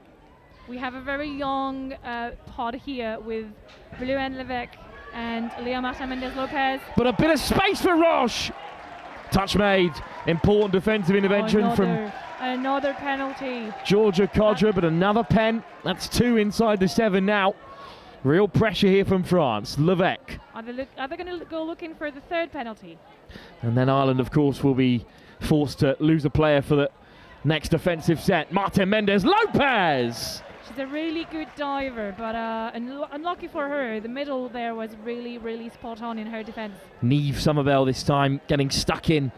Love the family connections across the game of touch. Ireland could have 5 siblings out there at one time. But to the short side they go again. It's Rose Jubin. Great defence from Ireland. This is a brilliant shift from them. If they can keep out the French here, it'll be a huge moment in the tie. Lovely step from Martin Mendes-Lopez, who juggles her way through. Oh, it's going to be awarded. The score's been given. Ireland are up in arms. Wait, the referees are talking amongst themselves. Was she touched? Was she in control of the ball when she was touched? And France is taking advantage of this to make their subs. Well, it'd be great to have a look at here. Clear conversation between the referees, and I think this is going to go the way of the Irish. Yes, it's going to be 6 touch. Well, that's a big moment in the tie. But it is the Irish who escape again. Another great defensive shift from them. What a highlight that would have been. Yeah, absolutely. Just tapping it up as Somerville is caught. And Ireland now will look to make their changes. Very good, solid set of defence for Ireland, who did not, who was like very solid. Duggan with a good carry, but they just ran out of space there, the Irish. And now France, just near that 10-metre line, certainly have the skill to perhaps carve out an opportunity from here. Strong defence from Ireland, back off the deck, and a nice ball from Martin Mendes-Lopez to steal a few yards from Levesque. Round the corner, Klaus. They've done it before, they're doing it again, and I think they're going to keep doing it as long as it's working. Chavance. New pot out in the middle there for France. Chavance, Klaus, dangerous in that link. Klaus on the return, she'll go herself. I think they're looking for a penalty because the Irish doesn't seem to be coming up too strongly on the 7 line in defence. So perhaps they're going to get that penalty. Indeed, it's a penalty. I think the French wanted the score to be given. Klaus is a brilliant finisher. Now have another go here. It's Violin Chavance with Elsa Klaus to her left. But to her right-hand side, here's Ladebert. Chavance, Ladebert again. Ireland take a tumble. Ladebert sneaks through. Touch made by Rachel Duggan. I think she thought she was offside and went for the dive anyway. Chavance out there with Maya Ladebert. Powerful touch, but Ladebert's caught Ireland outside here. And over goes the dive. Another decision for the referees to make. Oh, it's awarded. Try given. Yeah, this time it went through. I mean, you're looking at the replay here. The Irish defender worked so hard on pulling Guillaume that she was offside, and she managed to just squeeze in. Guillaume over for the try that puts France ahead. It's 2-1 in their favour as we approach the midway point in this first half. Yeah, we're about halfway in this first half. Absolutely flown by. Oh, what a... But Ireland cough it up, and their chance to response has been rebuffed. Yeah, So they have to be really, really solid here in defence. Yes. Well, they what have to be really, really solid here in defence, Ireland, if they don't want to get left behind in this game early on. Juliette Dessau quickly off the deck, again from Dessau. This is nice from France. Roche, Dessau. Round the corner comes Levesque. Martin Mendes-Lopez. Levesque. Martin Mendes-Lopez. And the Irish player offside. Charlotte Nagel screened her to the line. And Ireland's fantastic defence has been breached twice in a matter of moments. Yeah, she just took advantage of the Irish player being offside and just went for the dive. I mean, it was quite obvious, and there was no way that this would not have been at least a penalty. I mean, there's nothing really that Nagel could do about that one. Martin Mendes-Lopez so quick to hunt down the space to spot the opportunity. Ireland in the 7 though, looking to respond. Oh, that's going to be a touch and pass. Oh dear, that's tough from a player as experienced as Prizeman. She was just getting ready to string things together. And instead, France have been handed possession back again. And that is the difference at the moment between the two sides. France have been almost perfect, just one mistake. Yeah. And that mistake led to a score. Some Very nice footwork to steal a few extra metres on this near side. And look at the acceleration. Chiero there. Yeah, it's a very clean French side. A very few handling errors, very few mistakes.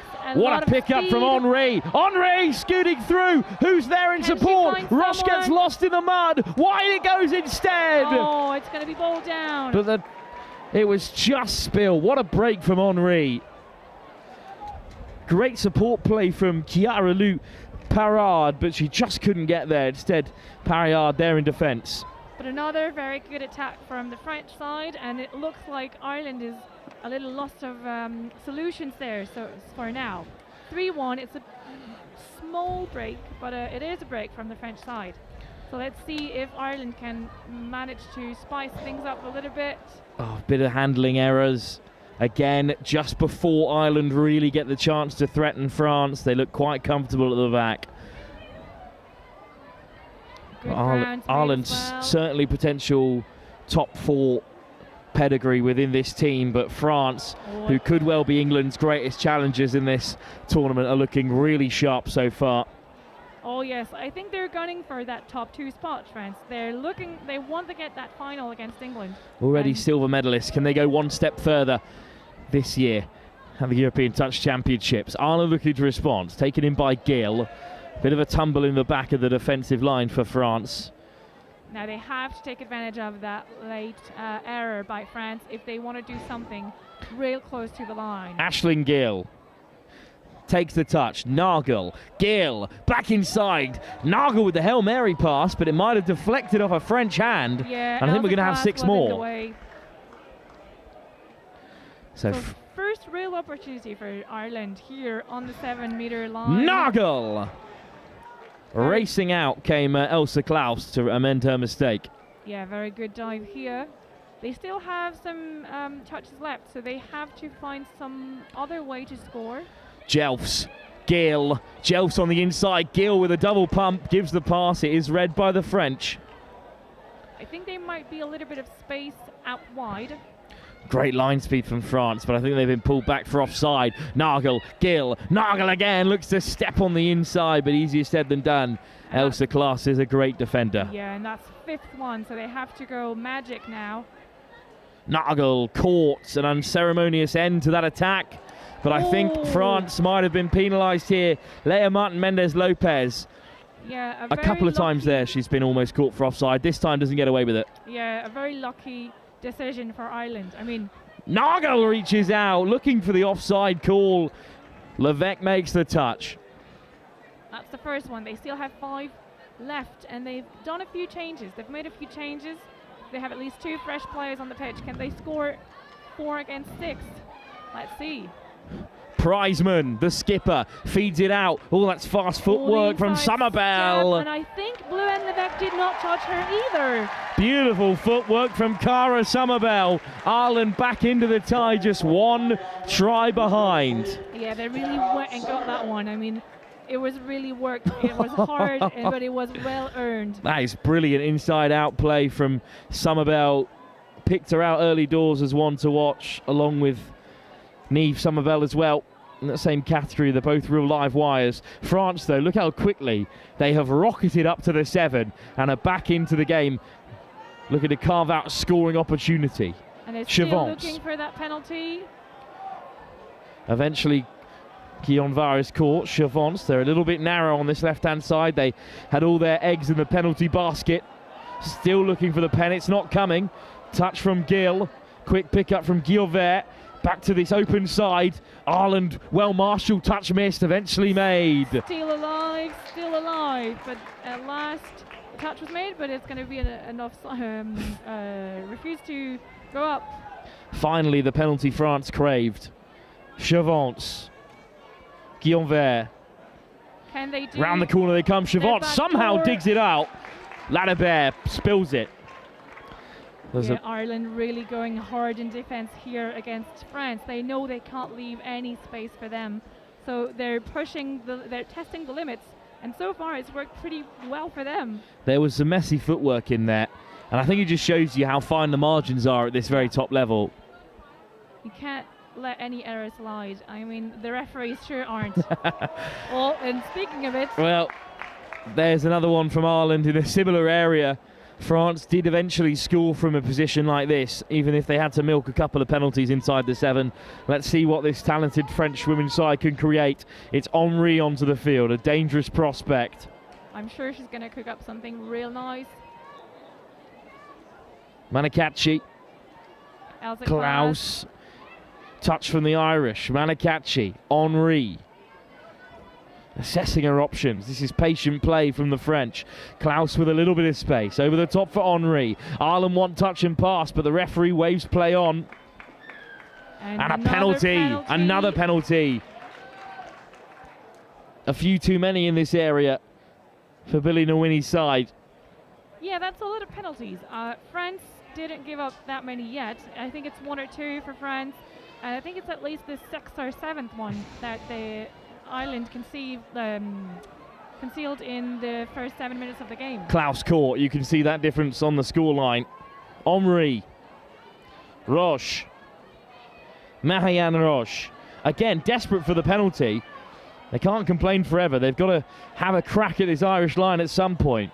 I think they're pretty rattled by Ireland's strategy of not keeping up and just waiting for the penalty, but they have to work their way around this. Roche floats it wide. Is there enough space out there for Clara Guerrero to grab her 2nd score? Yeah, very nice adaptation. I mean, if everyone is locking in the middle of the pitch, where's the space? It's out wide. And Marianne, she has the arms to give that ball out wide to Clara Guerrero and to offer her 2nd try of the evening.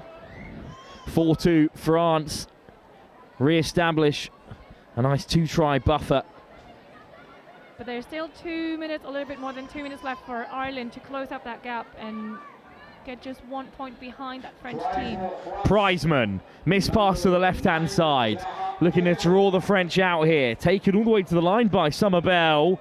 Just caught herself a little bit short in the end. There was a bit of a Hail Mary, but we'll let that slide. Henry with a powerful intervention. Lay on.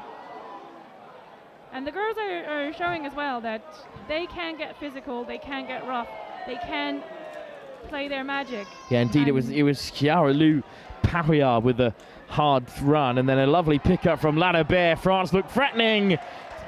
Chavance desperate to get that ball away. Yeah, Chiara Lou, she's a very good recruit. I think she comes from, I don't remember where she comes from, but she's a very good recruit. She's in Hurricanes in Touch Paris. Well, I was about to say that a lot of these names are familiar to us from the under-20s gold medal winning side, and I think last year, all those players have only improved since then, Absolutely. and they are the backbone of this new French team. Yes, absolutely. It's been their plan all along. Like the French side, they start to grow in the under-18s, then they move on to the under-20s, and finally they blossom and they really reveal their potential in the Women's Open.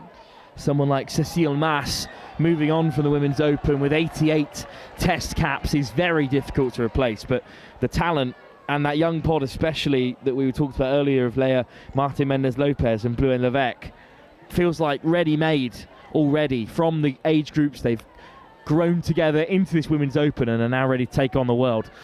Yeah. Ireland, though, with one last chance before the break. Quick hands back to the left-hand side. Gill pops it inside. But there was Maeva Manikachi. Duggan caught. One last roll of the dice for Ireland. 30 seconds to go before the break. Duggan looking to draw out the French again. Duggan back towards Gill on the open side. Stutter step. Good defence. Aisling Gill, the vice goal. That time it's Shannon Gill, who drives to the line. Or just before half-time with 2 seconds inside this game. That's 4-3, and we'll go to the break on that. Well, it was going to be a Gill that got Ireland back into it, and straight from the tap penalty, unlike a standard roll ball, the half can score, and from the tap it caught out France. They weren't expecting it, and Maeve Manikachi couldn't get across. Ireland's still very much in this game, and that will frustrate the French. When we think about penalties, Clementine, when we think about the fact that it's, as you said, 2 or 3 for France, 7 or 8 for Ireland, and yet the scores are still so tight. Yeah, they make it count. Ireland is taking advantage of every penalty that they can get, and they're taking advantage of every opportunity that they've had. Whereas France has had a lot more opportunities, but the defense that Ireland has presented with that very, very late to come up system of defence is throwing the French off a little bit. Well, the brass band are out. We'll let you enjoy them for just a moment and be back before the start of the second half.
Thank you, Braques Blanda.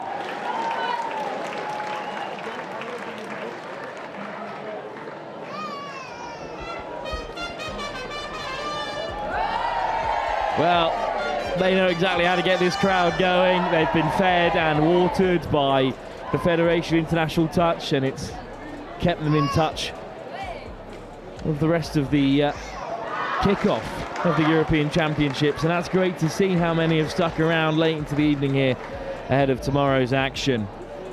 20 minutes still to play.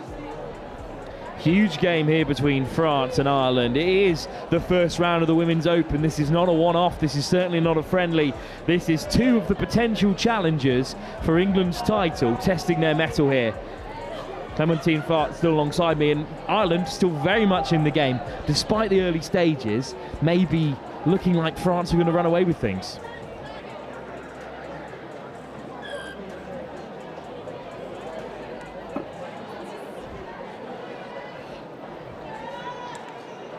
Ireland tap us off right to left in the second half in the green and black. France in all navy on defensive duties, and a brilliant start for Priceman and company. Captain Priceman slides in herself.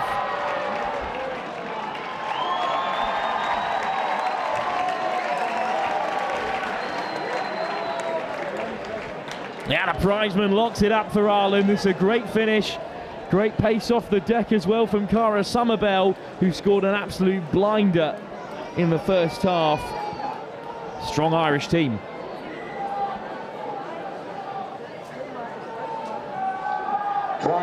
But it's a strong centre partnership for France. Gold medalists under 20 level a year ago, Leah Martin-Mendez Lopez and Bluen Levesque. Here's Levesque. And it's just been put down. Guillaume Var gave him the big sell. Unfortunately, it hasn't gone to plan early doors here.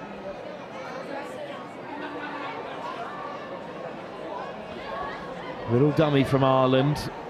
Protestations from the French, but it's a good reset from the women in emerald green, whose men's open side will also be hoping to be right up there at the end of the pool stage. Not a bad end result for Ireland, who can try and eat up a few more metres here, and then some good defence from Leah Martin-Mendez Lopez.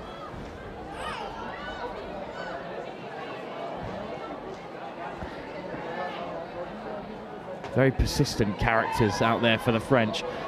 Martin Mendez Lopez off the deck from Guerra on a hat-trick. The number 9 looks to go back on the inside. Guerra around the corner. They're up to the 7. Ireland wants a roll ball, but it isn't coming. Ladebert. Chavance. Ladebert goes herself.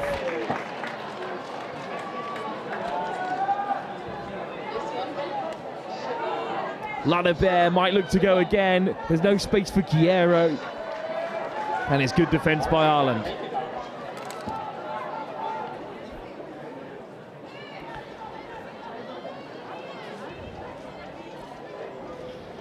We spent a lot of time in the Irish 7 in that first set of 20 minutes, and still they've kept in the fight, and now they're level again after a brilliant first set from halfway. Floated over the top beautifully. Tough touch on Murphy, but Emma Murphy wears it well. Priceman, Murphy, good hands. But the touch is made, and Somerville has it turned over. France will head towards the box on this near side, with Arnaud Levesque in charge of this women's team, of course. There is an awful lot of caps on the sideline in both boxes.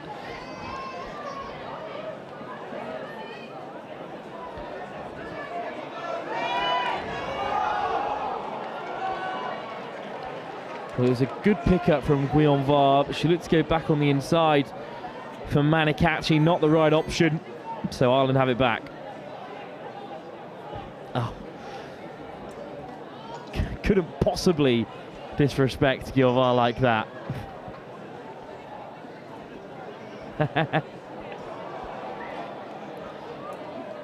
No, Mathilde Henry has the height, that's the problem. And here is Henry again. Roche, Guerrero, great lift up.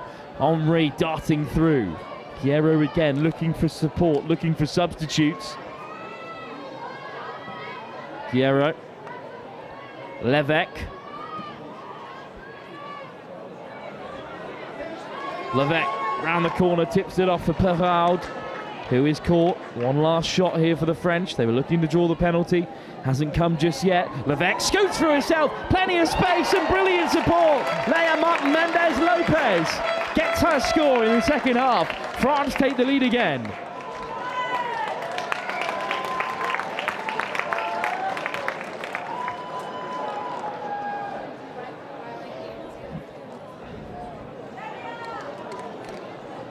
This is what happens when you keep the ball in two hands. You keep your opponents guessing, and some shifty feet from Levesque sent Ireland across and opened up the space. How can they respond? Good dummy. Through they go. Katie Jelfs, brilliant carry. Gill, vice-captain Gill of the Aisling variety. Jelfs, Gill, forward pass is the call from the sideline, and eventually, try for France. Well, they're going to be allowed to play here. Leia Martin-Mendez Lopez. Ref had a better view than most. Jelfs takes him to the line. Jelfs looks for the inside ball, but Nagel just wasn't there.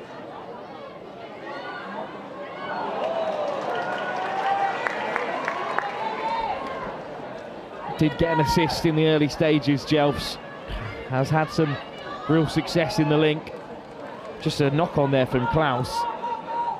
The pressure is really on. An uncharacteristic error has Ireland in the driver's seat as they look to equalise. Prizeman, another brilliant dive. And that one is not up for debate. The skipper has Ireland level again. Second try in the second half for Ireland's inspirational captain.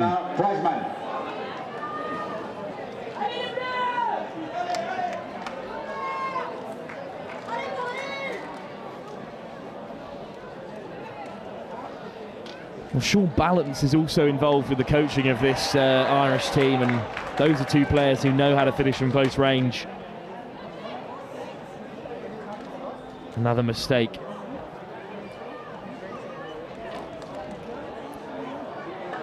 It was a great chance for France to try and equalise, but try and go ahead again, sorry. An even better chance for Ireland maybe to take the lead for the first time, but instead Duggan goes down.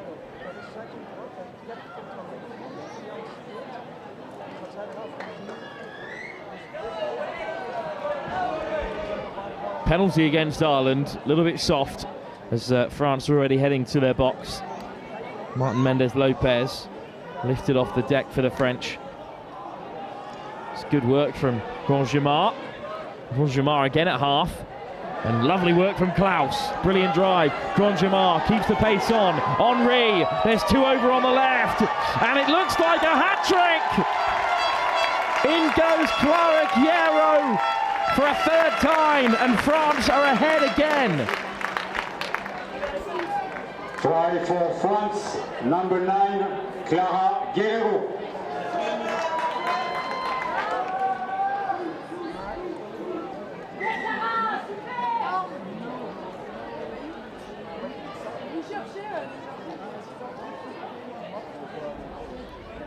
Ireland asked to respond yet again in this tie.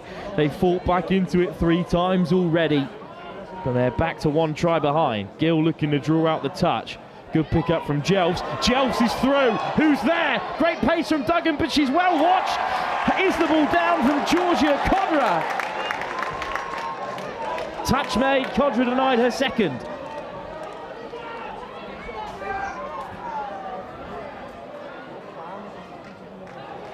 Nagel drifting wide, but the penalty goes against France. There's a hand in the air from France, a recognition of the mistake. It's Charlotte Nagel who will take the tap. Gill, Jelfs, Nagel to the short side. Nagel goes herself, racing across came Ladebert. France keep them out. Aisling Gill, Nagel, Katie Jelfs, Gill. Great line speed from France. Gill on the return, caught early doors by Ladebert. What an offensive shift.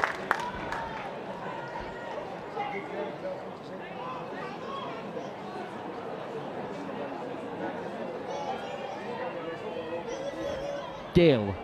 Nagel. Jelfs on the run. Lets it slip.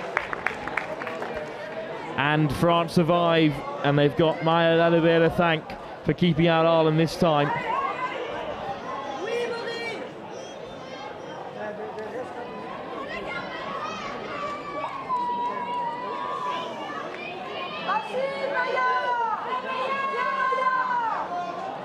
This is nice from France. Martin Mendez Lopez. Levesque takes it over the 7. Levesque on the return, looking to dance her way through. It's a good touch. Offside given. Levesque with a second shot. Eventually, we'll have to settle for the penalty. That could have been much worse for Ireland.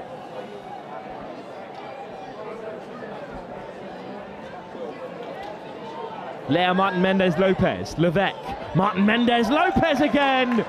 Makes it look so simple.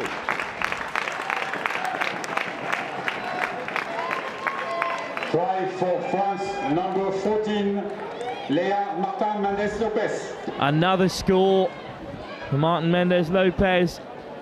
An early shout for player of the tournament. Yeah, already was picked out as one to watch. I remember when she grabbed the headlines in the build-up to the World Cup in Nottingham as one of the youngest players in the women's open side. She's won a gold medal at under-20s and is now a linchpin of this team, one of their strongest middle partnerships. But here's Ireland looking to respond. Chance for the Irish. It's a long reach out from Maeve Brown.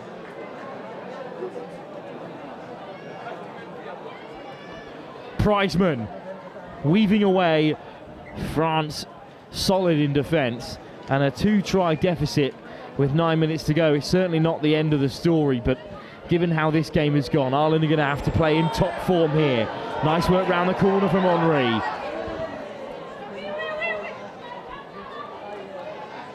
Klaus. Guerrero, already a hat-trick for her today. Perraud draws the touch. Guerrero races up to play half. What work ethic from the winger. Ladebert on the front foot this time. The dummy in from Perraud. Does she go the length? Touch made. Brilliant defence. That could have been the game if France scored another and opened up a 3-point deficit for the first time in the contest. Ireland still into it and playing freely on the right-hand side. Great yards from what is only their second or third touch now.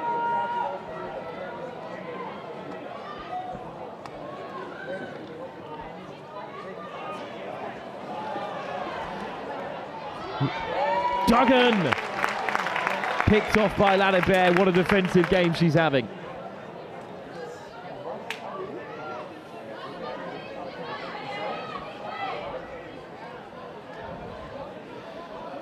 France head to the box. Changes incoming again. Fresh legs in the latter stage of this huge tie. An early test for the potential challengers. Klaus with a winding run. I'm not sure what both sides are appealing for there. Here's Levesque. Levesque pops it up. Was it forward?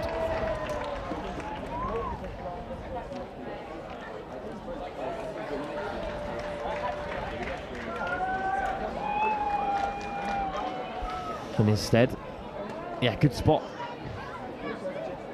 Good spot by the referee, who's rotated into the middle and spotted an Irish infringement. Chance for France to kill this game, really, with 7 minutes to go, because 3 tries is a long way back against a defence as strong as this one. Klaus. Oh, mix up. Well, you can see the vision. Martin Mendez Lopez just couldn't hold on. Great drive straight through the centre here from Ireland. Gill, wide they go.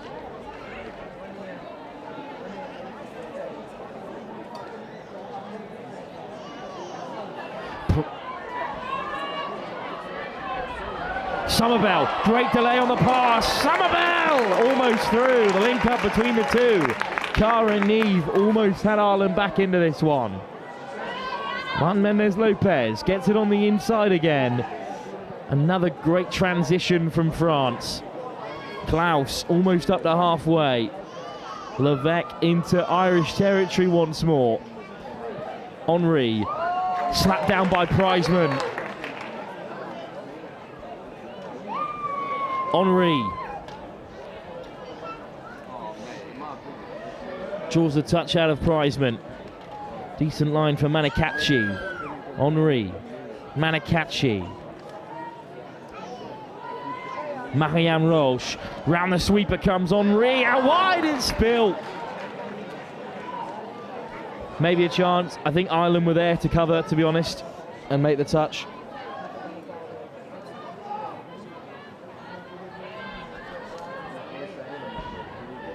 Good read from Emma Murphy in defence. Ireland looking to transition, but previously they looked really threatening from here, and now the French look so composed. That's a forward pass. Yeah, we can spot that from up in the gantry.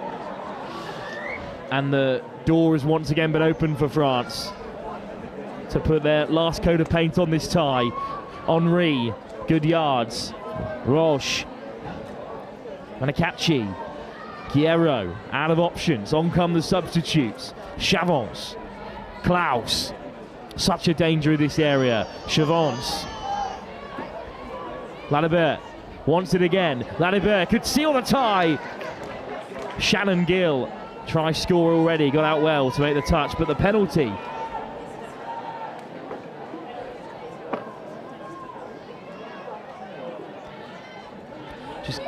Just got to keep creeping forward when your opposition are in the 7. Ladibert backs herself round the corner and puts the cherry on top of this one. It's a brilliant finish to get away from Barrow. And at 8-5, and with 4 minutes to go, France can start to celebrate. Try for France, number 2, Maya Ledebert.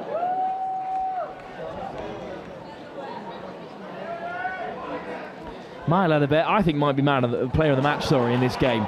With, I think she might be the player of the match with an unbelievable work on both sides of the ball and the try that may well have sealed the tie with some rip-roaring pace.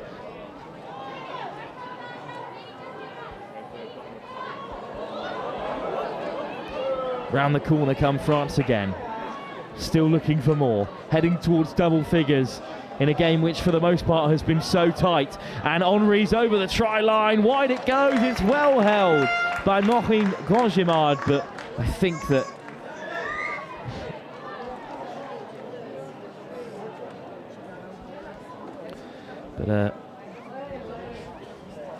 advantage played by the referee. This has been the area that's just kept Ireland out of it, really. The penalty count is so heavily weighted in their favour, which is not the side of the referee's whistle you'd like to be on.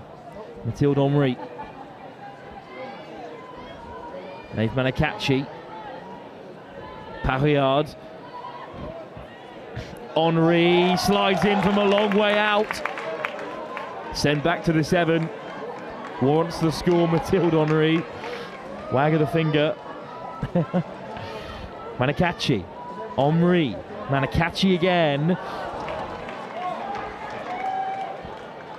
Ireland have it back.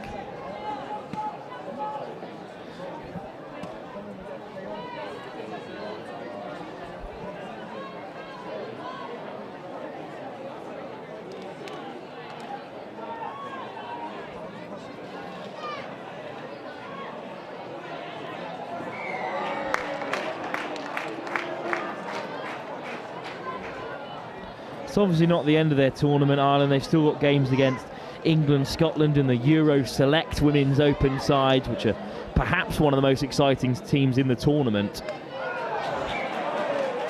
But it's going to be tough when they do head towards those final few games, knowing that France have beaten them and they've still got to beat the likes of England if they do want to finish towards the top end of that pool.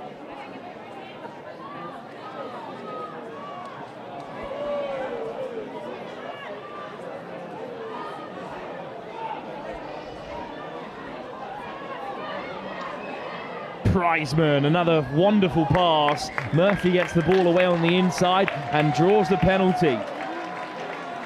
And there's life in this game yet for the Irish. It's a proud scoreline already against a side as talented as France, who are tipped to go all the way in this tournament and at least very much make the final. Still on here for Ireland, Somerville.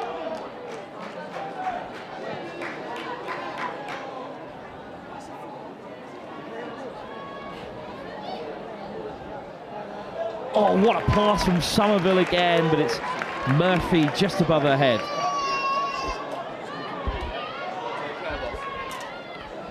It's the pace of the game that's been so remarkable, and what makes this such a brilliant advert for the game of touch and the perfect way to start our tournament here in Vichy. France looking for one more. What a pickup from Martin Mendez-Lopez. She's cleaned through all alone, and Elsa Klaus on the inside.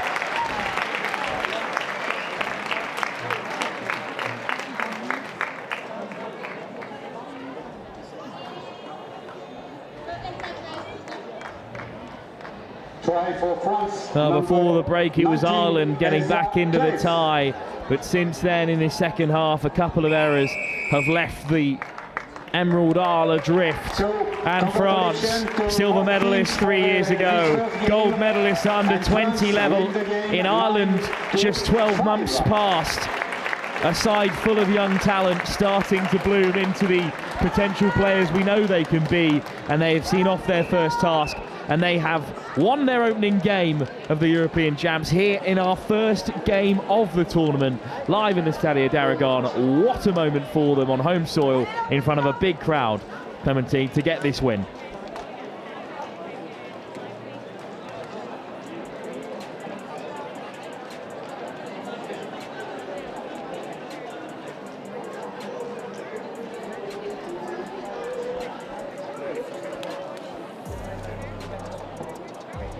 What a start it was in this first half. Tries either side. McGill and Jel's beautiful hands. A really good take from Georgia Codger after that lovely ball from Levesque set up the first score.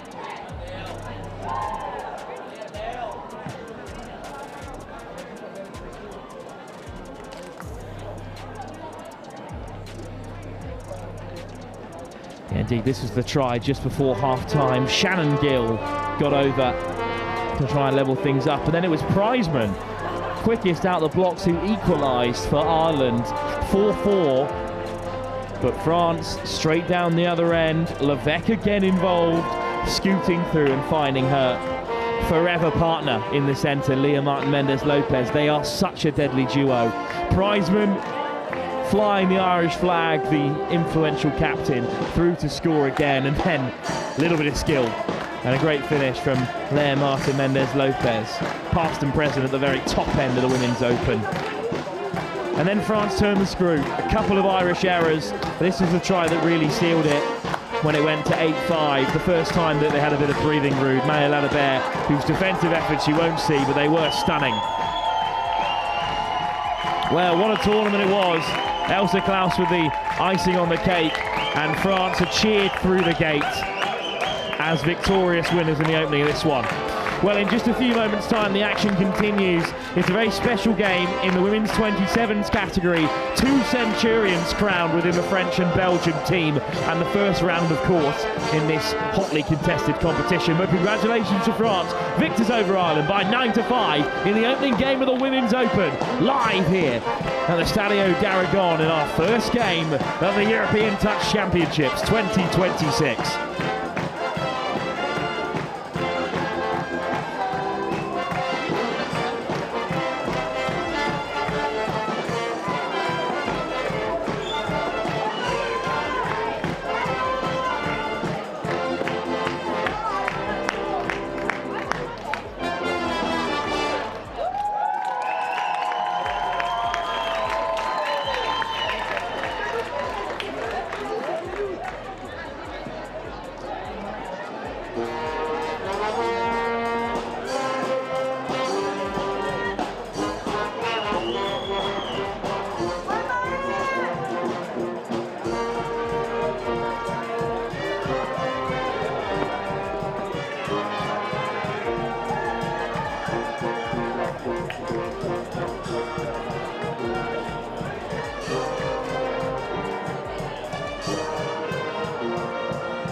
evening in Division Women 27 between France and Belgium. The three referees, Stéphanie Oro, Sharon Daly, Anna Lear. For France, number 2, Justine Estanislao. Number 3, Maud Guerrero Arce. Number 4, Audrey Schepens. Number 5, Valentine François. Number 7, Tania Maxwell. Number 8, Anaïs Audouard.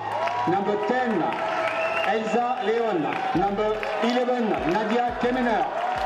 Number 12, Axel Saint-Jean. Number 13, Claire Griset. Number 14, Aurélien Humbert. Number 15, Manon Lizekin. Number 19, Fanny Larche. Number 20, Charlotte Ginès. Number 33, Camille Loiseleux. Number 71, Marion Séché. For Belgium, number 1, Clara Ruse. Number 2, Jane Jimber. Number 3, Césaire Van de Cotter. Number 4, Marwa Belhadj. Number 6, Lynn Carnowall. Number 7, Shadi Tabar Firouzi. Number 9, Samantha Verbois. Number 10, Florence Lacrosse. Number 11, Elisa Lecluse. Number 12, Esther Beckman. Number 13, Anna van der Trappen. Number 18, Ambre Lepoutre. Number 19, Maëlys Mouepou. Number 20, Lotte Morel. Number 21, Laetitia Devarevert. And 22, Elisabeth Cook. Your attention please. Today is a big day for one French player because today is her 100th cap. I call Nadia Kemener. Congratulations, Nadia.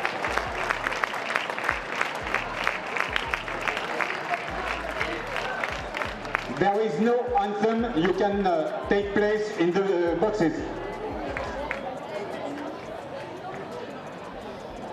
So welcome back to our second game this evening.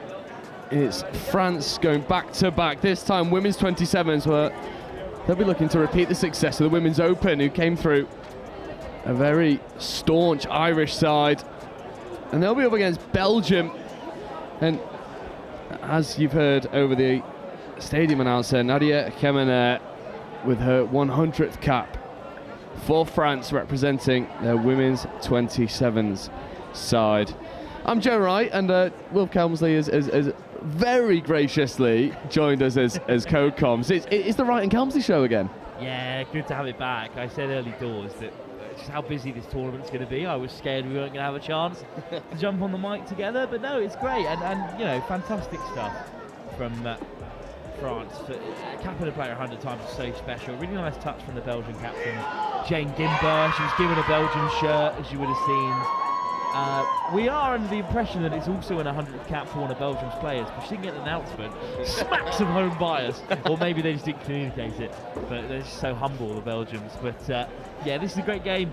Women's 27s is a very sort of, compared to the Women's Open, an unknown quantity, because so many players have taken the step to move into this category recently across the Men's and Women's Open. We've seen loads of players move up a division this last year and post World Cup. So yeah, I think the qualities are really high.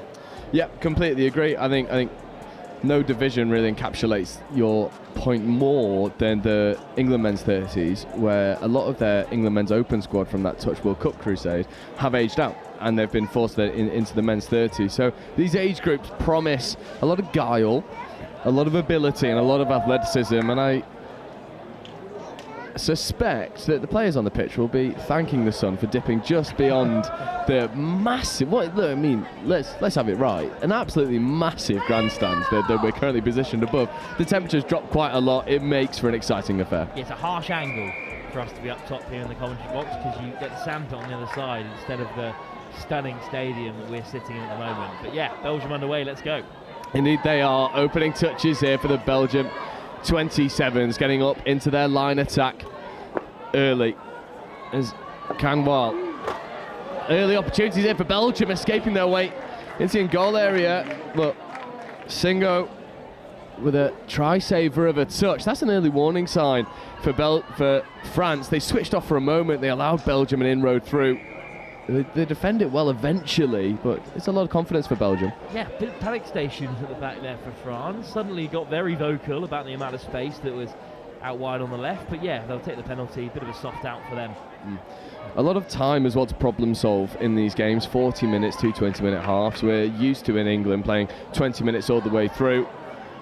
And there's plenty more time for what we call offensive conditioning as France roll through their subsets. Now getting into line attack, saving a touch with one to burn on the 7. Claire Grisey positioning herself in the middles. Late check away into that link channel. Grisey in an acting half, feeding away, diving at the line. An offensive touch comes in from Belgium. And there's our first look at the standout player for this French side, Claire Grisey. Natural born finisher when she played on the wing for the frenemy side in Spain. Now positioning in the middle and showing her attacking chops. Yeah, Belgium though, good defence, although they have given it back up to France there, but we can't really afford to do that against a women's 27th side like this, although they return the favour. Yeah, Belgium look good. I mean, at the Youth Atlantic Cup, they had a really strong under-18 side. A lot of those players moved into their mixed open team, which is probably their strongest team. But this women's 27 side also full of quality. Yeah, and I think as well, just a nice touch, a nice point to touch on as we see multiple turnovers back to back. That Euro Select team that had over 100 applicants in it, it shows that women's sport, especially in the code of touch, is going from strength to strength, and it's really nice to see countries represent these women's 27s because it's a division that is fleshed out so much, and what was an unknown quantity 3 or 4 years ago is now a little bit more familiar as France get into their line attack. There's late check away from Shepens. Shepens feeding open side, 2-on-1, the hands will go. And the referees are happy with the opening score. France draw first blood. Tanya Maxwell celebrating over on that far side. It's a lovely interplay between Maxwell and Shepens, and then out there, lingering in a dangerous area is Camille. Louis Le gets the opening score for the France 27s. Yeah, Louis Le with a really good finish. I mean, that's impressive stuff as well. She's under pressure there. Belgian fans chanting behind us because they know that they've looked all right with ball in hand. But Louis Le with a great finish. Now Belgium, the emphasis is on them to return the favour. Late check away, gets in behind the shooter, but scoops towards a set defence. Nice interplay and endeavour. Spearheaded by the number 9, Samantha Verboy. Yeah, I don't mind the long pass, and it's worked out for Belgium in the end, so let's see if they can create anything from here, he says. Curse of the commentator. Is that the first one? Yeah, and that might be number 2 of the day. I was trying to keep a lid on it early doors, but yeah, it's good from Verboy, just slightly mistimed it there. Yeah, and it's really good optics as well from this Belgium line attack. Finding opportunities, creating space against France, but this subset from France is causing Belgium all sorts of problems. Grisey platforming here on 5th, back to Grisey, 3-on-2, skip pass option to the wing, just has to kick through the gears. And Humbert doubles the French advantage. That try has Claire Grisey written all over it. Honestly, she could hardly believe her luck, Humbert, when this pass came flying through. It's such a good ball to skip out the winger who had to bite in because they were looking dangerous, and what a start for the French, in this tournament. Yeah, just shifting through the gears, and it's always nice when you're on your home soil, you see one of your teams go and put a really commanding performance on, and then you go and back it up with something else. As Belgium drive hard on their line attack. Morel repelled on the first attempt. Here is Morel once more. And unfortunately, that pass just died short of Elizabeth Cook, forcing the turnover. And again, this French transition gets an opportunity to get rolling and will steam its way downfield. That second touch, bang on the 10-metre line. Third a little bit short. Zay. Lovely interplay in between The two middles and Asingo with an opportunity, 2-on-1, step back on the inside. Not once but twice, and then coming over towards the short side. Charlotte Geneste with two good left-hand steps. Unfortunately, not able to hit Humbert on the wing, but half-court turnover. Re-establishes French possession. Queminet, the Centurion Queminet. Geneste. Here's Grisey. Seca. Grisey. Seca again. Interplay between the two middles. Seca. Checks to Ouad. Here is Anaïs Ouad. Extra pass goes. Oh, Aurélien Humbert can't reel that in for a second score of the day. Oh, France looking really good though. This is threatening for Belgium. We're only 6 minutes in, and France have been completely on top. Belgium haven't looked bad when they've had possession. It's in defence, France just figuring out a way to pick the lock rather efficiently. Yeah, and I think Belgium just struggling with their controllables at the moment. Roll ball errors, a few drops of the ball. And referee will bring this one back to the mark for Van der Trappen. And now Belgium get underway. It's a reset that allows them a midfield opportunity. And then you can hear the crowd get up for a moment as Schepens was almost through a gap that had opened for her. And Belgium, late pass away. Oh, it'd be great to see Belgium get a score early doors. I mean, Ireland looked like they were going to be run away from by the French Women's Open, but they fought back into it. Guerrero, skip pass, looking to connect with Larch on this near side. And for all of France's good work, it is still only 2-0. A Belgium score here really throws the cat amongst the pigeons. Yes, exactly the same as the previous game when Ireland gave away a lot of penalties. They were defending on their 7 for a lot of the game, but at half-time it was still 4-3, and it became 4-4 early in the second half. So as France give it away again here, they've got to sharpen up a little bit. You know, 2 tries is not a big lead in the aim and touch. No, they've got to shore up their core skills and not allow Belgium too many unopposed cracks at the line. It's Belgium again going hard, finding some success down this near side. Chicken wing hand from Morel. And unfortunately another loss of control. This game has devolved into a little bit of a grind. Neither team finding that level of success with the ball in hand. I think very nicely emphasised by that turnover from France on this occasion. Yeah, it's mad that Belgium are still here actually in this 7, given the sort of topsy-turvy last few moments or so, but they've really got to take something out of this. They've got to find a way of creating a little bit more separation from France. Grisey gets onside early and shoots out of the line. Makes a dominant touch on Morel. But another unforced error. Hips not square at the roll ball. Surrenders possession back into French hands. And this game is just dying for someone to really put their hand up and stand up to be accounted for. And not a lot of that clinical quality that we're so accustomed to seeing in this division. Really good start from France, but yeah, they've let their foot off the gas in the last few moments. Transition here from France, an opportunity to get out of dodge and create some pressure of their own, and that midfield penalty will do exactly that. Schepens will have the tap restart. And Maxwell. Schepens. Maxwell comes in to act as half. Nice check away to Lois Le. Maxwell positioning, late check away. Maxwell gets in. Lovely interplay. Unfortunately for Fanny Larch, the Belgian defence stays staunch on that occasion. It was Larch. Maxwell. Larch. Again, this midfield quickie for Larch.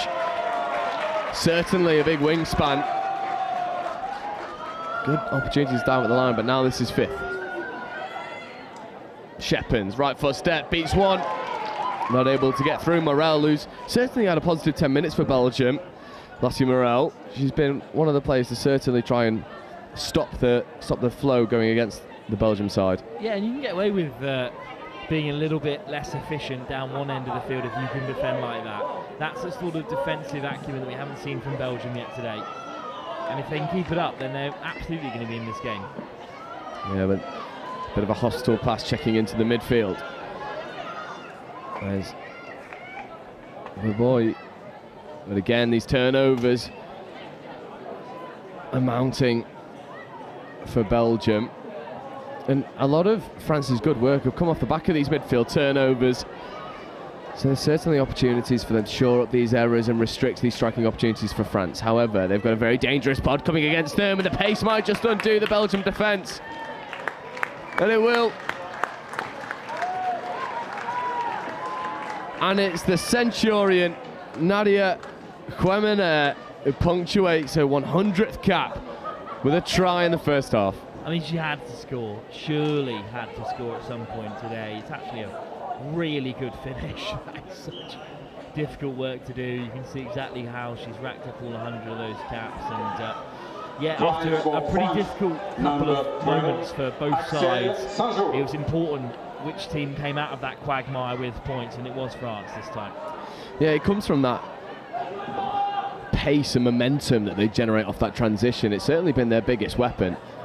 That pass into the midfield had an air of forwards about it. Referees were happy with how flat it was. Belgium with a left foot step. It's not quite happening for Van der Koot. Just got quite confused because the in-house clock is counting down and our clock counts up, which I think is the standard way. But yeah, that really threw me off for a moment. I thought we were miles apart, but good to see we're still on track. I love that quick mental maths coming into play. What's 7.5 takeaway? Yeah. Nice. France, again, rolling through their transition. Grisey checking away nicely to Guerrero. And Seka. This transition from France has been the one clinical aspect of this performance. It's never faltered when they get over this halfway line, and they're always threatening on fifth. There's a lovely bit of footwork. Camille Loisle carving Belgium open. This is a magical bit of footwork from the winger. I mean, the first finish was good, but it was opportunistic. This time for Loisle, she's just dipped to the shoulder, weave the hips. It's a great finish, and that is, it feels something that other sides in this women's 27 division aren't going to have necessarily. Lots of good technical players, but someone who can break the game like that is really hard to find in this division. Belgium now are staring a less than favourable result in the face. They need to find a way to unlock this French defence. Moving laterally for a moment, now striking down the short side is nice interplay. The late pass over the top is good. Dummy as well. It was almost a dangerous moment for France. Tabar Ferruzi looking to get her way over. And again, this French transition gets an opportunity to shift through the gears, but unfortunately for Elsa Leon, that one goes to ground. 5.5 minutes left in this first half. Belgium really need a score on the board here. Another game that's flown by at the start of this tournament. I mean, I love they've put these two games on, as Belgium are caught again short of the line, because it's really punctuated the start of the event. Yeah, and I think as well what's nice is the atmosphere that it's generated. 2 French games on home soil. The rest of the France team are here down to our left, celebrating every touch like it was one of their own, every score like they've got over themselves. And Belgium were the same, and Ireland were the same in the game before. Belgium repositioning to this outside edge, coming into this wing channel, looking for a nice 21 scoring opportunity. Fortunately for Lacrosse, again this French defence staying nice and tight, well marshalled, well organised. 5 minutes to go. France have got to get off the pitch. This pod's been on for a little bit longer than they would have liked. That's speculative pass reeled in effectively by Lyon on this occasion. And up to halfway on third. Fourth on the 10. Fifth touch coming, Grisey. Straightens, drives, platforms. This is danger for France, 3 on 2. Skip pass goes to the wing and there'll be another score for France. Humbert with a second of the game, and again it's Grisey pulling strings in the midfield. Yeah, and a double for both wingers, which I think says a lot about where your scoring areas are. You know, classic touch play, really well drilled. They're a really strong side, and I mean their transition was rapid there, going end to end the way that they did. Yeah, I've been really impressed with this French women's 27 side. It's very well drilled. It's very expected of a team that's, you know, got a lot of players who've played in the women's opens category, and obviously there's a lot of experience, there's a lot of guile about this team, and they're putting that to good display as there's an intercept on the line, and it might be a first half hat-trick. Herring away, no one will catch her, and in our second game of the day we've got a full-length score for France. Camille Loisler. Now 90% of the stadium, everyone but the Belgians, was right up for that interception. There was a proper roar that picked up here in the Stade d'Aragon, and it's a great pickup. And then also the whereabouts of, you know, am I looking for support? Am I going to go myself? I mean, I think she made the decision at the right time that there was no one to catch her. And a hat-trick in the first half, really impressive stuff. There's certainly something to remember, especially first game of the Euros on home soil in front of your home crowd. First half hat-trick.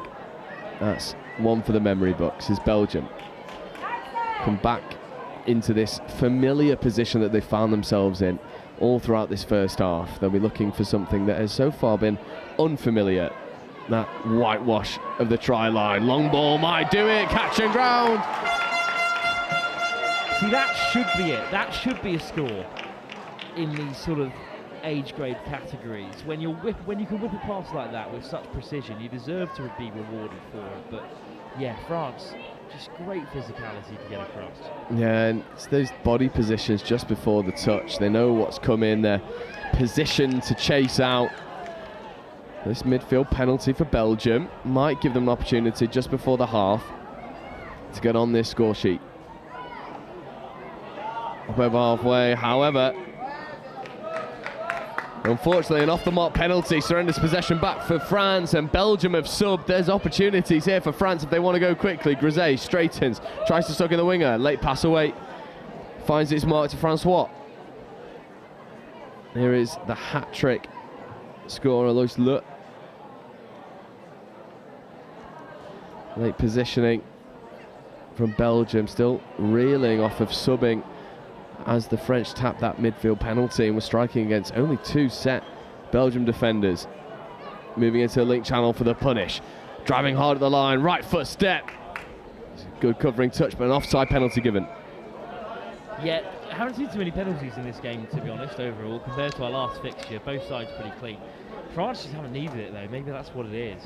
You know, we haven't had too many penalties because we haven't been in that many areas of pressure for the defence, because the tries have been breakaways. They have indeed. There's a nice opportunity here for France once more. The covering touch by the winger on that far side. I think Canwell with a try-saver of a touch. Less than a minute to go. Open side quickie. Again, France having a raid. That's a wonderful bit of hands from Fanny Larch. Picked that one up off the bootlaces. And still had a go at getting over. Coming back to this link punish again. Fire up here for Larch. Larch with a left foot step. Just got stuck in the turf for a moment. Hands were being barked at her from that near link. Maud Arch Guerrero not given on this occasion. 10 seconds remain in this half. France will go in with a commanding lead, and Belgium have a little bit of problem solving to do. Yeah, it would be nice to Belgium to get on the ball before the break, but I think they're going to run out of time. Fifth touch platform here for Belgium. Clock's in the red. This will be last play territory. But France stay wise to the threat, and it's 6 to the good for the French women's 27s. Belgium have stayed in the fight consistently and have found themselves on that 7-metre line of France all too often, but that whitewash has stayed a stranger to them so far. At the half, France 6, Belgium 0. Would you believe it though, before the break we are going to have another performance by the Banjo. We've been really impressed by them so far. Oh, I love them. So we'll be back I after absolutely that, love think. them. Well, let's give them their airtime this time.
Many thanks to the Bracas Band.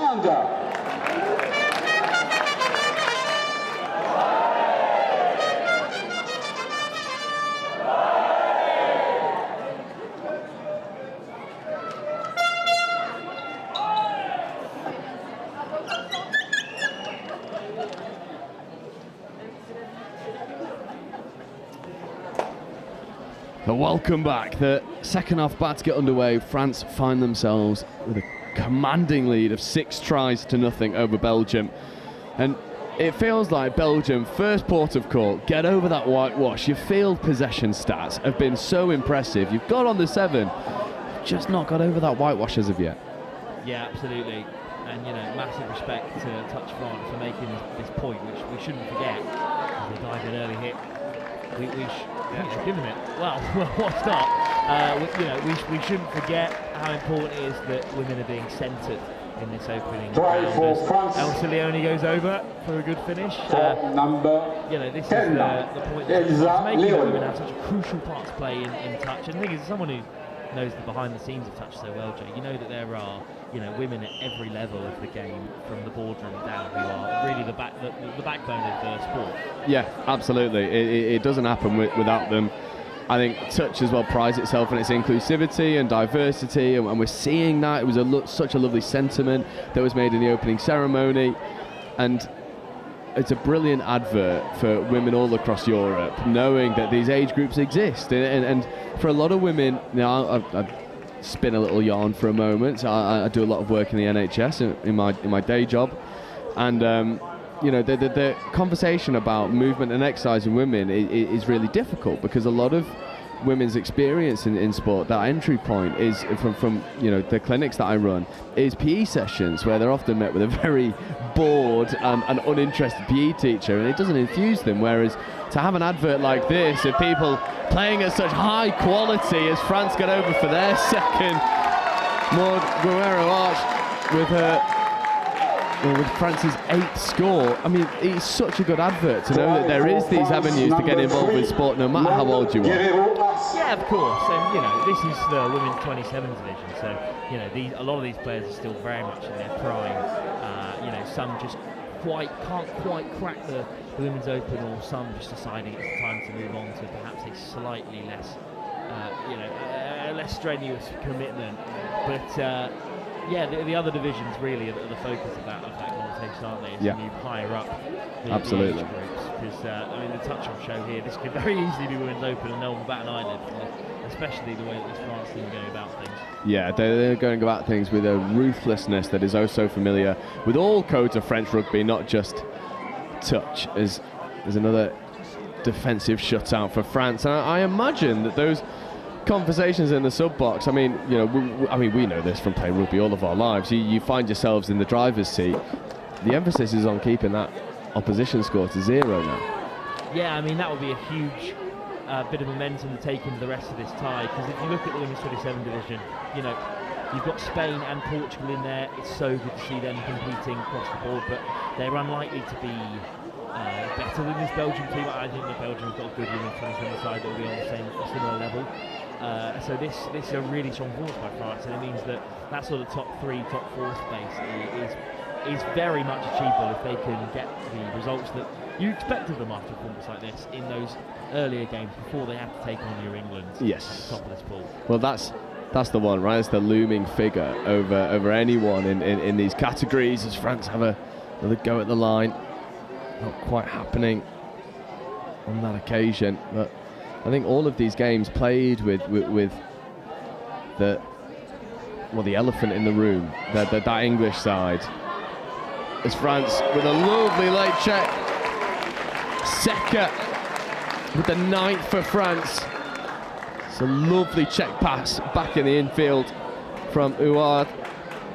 It takes her middle and link, late check. Number 7. It's very well executed, and there was an applause from the Belgian middle there saying, that's pretty good. And it seems like the floodgates have opened. The scoring slowed a little bit in that first half, and already we're at 3 tries for France in this second, 4.5 minutes into this second half. That's somewhat worrying for Belgium, but what about a tune-up game for France? They've really come out and set their stall out early. Yeah, absolutely. This is the big showcase game. I feel like we'd wanted it to have been closer, and maybe that's something for the organisers to think of going forward. If you like the Ireland-France game, if you're going to have a showpiece fixture, you've got to make sure that it's a tight one. But you can't predict that France are going to put in a performance like this. They've been pretty unfalterable. Outside of that sort of short period in the first half where things didn't go to plan, they've sharpened up massively, as you said. Yeah, and I think as well there's something to be said for first game of the day for each of these teams. They've probably been baking in the sun, as we all have, throughout the day, and maybe that first 20 minutes was just brushing the cobwebs off, and that's the beauty of these 40-minute games. You get all these opportunities to create some momentum and keep moving forward, problem solve your errors, and then create some real damaging attack off the back of it, and that's what we've seen from France. Yeah, and look where they are now again, on the 7 where they've been most of the time. They've been so comfortable today. This French 27 side, I mean, they have absolutely launched their way to the top end of this division. They have, and this is a statement of intent from France. Important, you know, these exhibition games, as France go sliding in again, it's just because they're exhibition games doesn't mean they don't count exactly the same on the scoreboard. You know, they're high up on this. They are still very much. This is the first round. Yep. Let's not forget that. Absolutely. France put in this great performance. Yeah, and another score for the Centurion. Is Nadia Khouameni with another score to add to her tally again, really showing why she's got those 100 caps underneath the belt. I mean, 100 caps for any sports team is unbelievable, but you know, 100 caps for a women's player is even rarer in modern sport, I feel. And I just think that this is such a fantastic day for her, and the fact that her 100th cap is being won on a day when France are putting in such a dominant performance, she's been on the scoreboard multiple times, is really special. Yeah, and obviously in that parade I've had a little moment to chat to Remy Malot, one of the familiar figures in that French men's open side, and his message was very clear. They're coming for everything in all divisions, and that is exactly what this 27s are doing. As Belgium look to get over, but the referee's whistle goes against them. Oh, that's such a shame. Lacrosse did really well, threw a nice dummy, and then over they went, but that's a shame. A little bit harsh from the referees. I know they're still in top form. Come on, guys, it's 10-0. So you can reach that olive branch out, perhaps. Agreed. And I suppose actually a nice point to touch on as we see France again drive so purposefully. This looks dangerous. 2-on-1, unfortunately not quite taken. That would have been an unbelievable try. They've already scored a couple of contenders to try the tournament in the women's 27th division today. I can't imagine that intercept or the footwork as well for the second try. That's my pick of the bunch so far, absolutely. But as I suppose, just to come back to the point, there's the emphasis of the referees. I've been speaking to a couple of the referees off camera, and then I got the pleasure of talking to Lloyd Dafford on camera, who certainly knows his stuff from a referee's perspective. The emphasis is on letting the game flow. It's airing towards the attacking team. It's creating good expectations to allow these teams to just run through with such fluidity. Yeah, absolutely. And that's something that I just feel like they're so well coached, this French team, and they've clearly spent a lot of time on the paddock together, which isn't something that everyone can achieve when you move all out of the open divisions. But yeah, let's just look at them go. They are so happy to keep playing as well with great pace. They're completely uninterested in the score. Yeah, they are probably only concerned with keeping Belgium to 0. See, sweeper platform. It's really, I think, maybe slightly harsh, unfortunately, for Samantha Verboy, who got in and disrupted that ruck expertly, created it a little bit messy, but referee's erring on the side of it was illegal, and that's the second penalty in quick succession for Belgium. One more and someone will go to the bin for the rest of the possession for France. Oh, when it rains it pours, doesn't it, for Belgium? France just look relentless here. Yeah, open side option, 3-on-2, hands want to go. Belgium live to see another set. They respond well after giving away 2 penalties on touch 1. And now they're getting off the field somewhat successfully. What an evening as Belgium look flat back in as well. It's been stunning. Really nice stadium here on Vichy.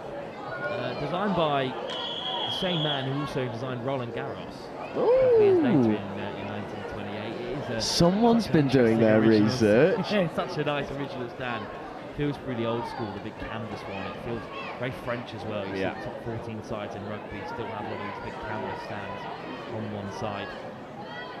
And this is why, and if you listen to any of the British Elite Sevens, this is why Wilfred Kems is the GOAT.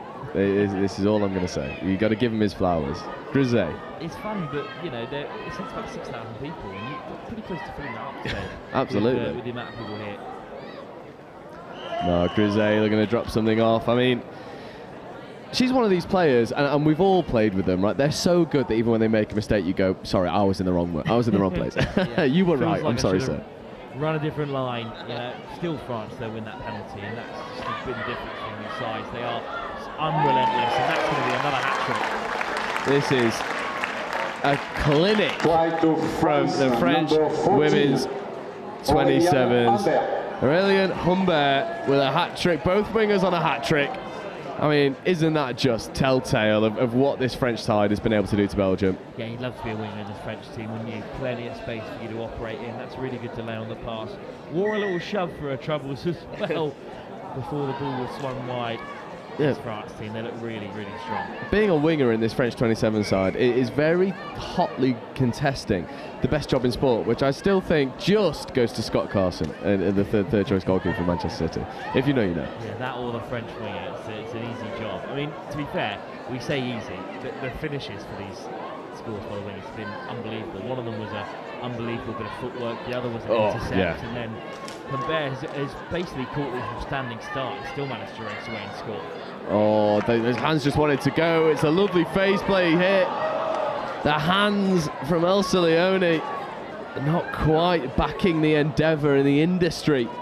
8 minutes left to go in this tie, and the scoring has slowed down, very similar to what we saw in the first half, where Belgium, at the midway point of these halves, around banging these 10-minute marks, finding the ability to see off the French attacks more often than not, but still yet to get over the try line themselves. I mean, we are still going to see the odd game like this because there are still teams developing, and you know, France are very much perhaps the second strongest nation in Europe overall, and Belgium are a developing nation, so you know they still have the right to play each other, especially in big European competitions like this, especially with a big crowd. But yeah, every team is not going to be on exactly the same level when you get to considering purely the amount of categories. Oh, hands put on display here. Yeah. As France almost get over for their 12th of the day.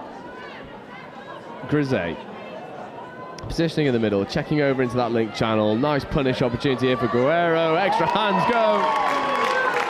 And it's not 3, it's 4. Camille Loiselot with a fourth score in this game. Again, it's lovely interplay. Grisey, Guerrero, Loiselot with her 4th. This is golden examples of what happens when you attack space and you've got the hands to back it up. France are really putting Belgium to the sword. Yeah, this is clinical stuff. In the twilight of the day, they're still pushing on every time, and this is good for Belgium to get to the 7, but yeah, I'd love to see them get over the line. I have a feeling that these stands are going to erupt if Belgium get over. They've been a very partisan crowd, actually. They've been really well supporting. Oh, danger! And this should be it. It's got to go! And the stands do erupt as Belgium get on the score sheets. It's the loudest cheer we've had all day. And this is why we love touch. Yeah, it's not just on the Belgian side either, it's on the far side as well. The referees through to some of the parents and friends who are here supporting. You know, everyone was keen for Belgium to get over there. Yeah, it's well finished as well by the winger, Elisa Lecluse. And France force a turnover, so Belgium will have another opportunity. 5 minutes. And there's calls, I love this, there's calls from the Belgium support reminding that this women's 27 side had only got 5 on the pitch. So the coaches and the players getting backed up from what is quite a big Belgium contingent sat behind us. Yeah, that is lovely to see, and I mean the reaction to that score tells you everything that you need to know about touch rugby in Europe and about this division and the other ones that play. People might question You know, if you're trying to grow the sport, you know, do you not want to be purely showcasing the most elite level? And no, because you want moments like that when Belgium score a consolation 12-0 down and the whole of the Stadion d'Aragon erupts. Yeah, and that's why we love the sport. A play on given there from a pass that did look pretty forward. The hands go, and these two wingers are having a competition between themselves. Humbert with a fourth. This is, it's just clinical. I think they're fortunate though. The 27s maybe got away with a pass that looked to be forward. It's selfless from Ouad to give the extra pass. Humbert with a fourth. They're having a competition between themselves, these wingers. Yeah, with a couple more developing nations still to play, you've got to ask the question, how many can you score as a winger in this French team? And Humbert with a really good finish, one-handed, dotted down, so confident. With Belgium back on the 7, a position that they are no strangers to. Yet that try line remains a little bit too elusive. Link punish here for Belgium. The stands get involved as well, building in volume. That one just hits the floor, 4 minutes to go. This result is a foregone conclusion at this stage, but Belgium are looking to get more scores on the board. Yeah, as they should, as is their right, you know. They have worked really hard today. And it's really not a comment on the Belgium side, just how strong the French team is. Absolutely, and France scooping through on 5th. Nice footwork to create some scoring opportunities. Pardon me, this is now 5th. No, I did think I counted correctly. That is 6 touch and turnover. I always feel vindicated Always a with nice that. moment, isn't it, when you feel like you've got the count right.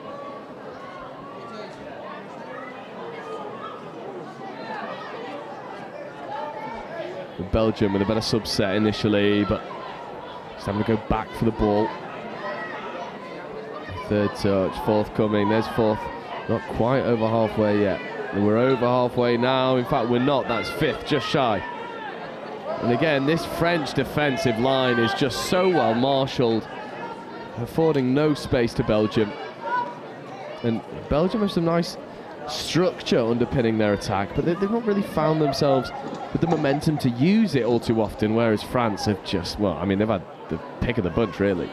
Yeah, I wonder what the difference is between those sort of marginal areas in the game. Is it training? You know, is it experience generally in the game of touch? Reps. Yeah, it's a mix of factors, and I think that France have that, and some other nations in for the moment are working with different resources and with different scales of time. But still, really great to see them here. Really good to see them pushing on so many fronts, Belgium.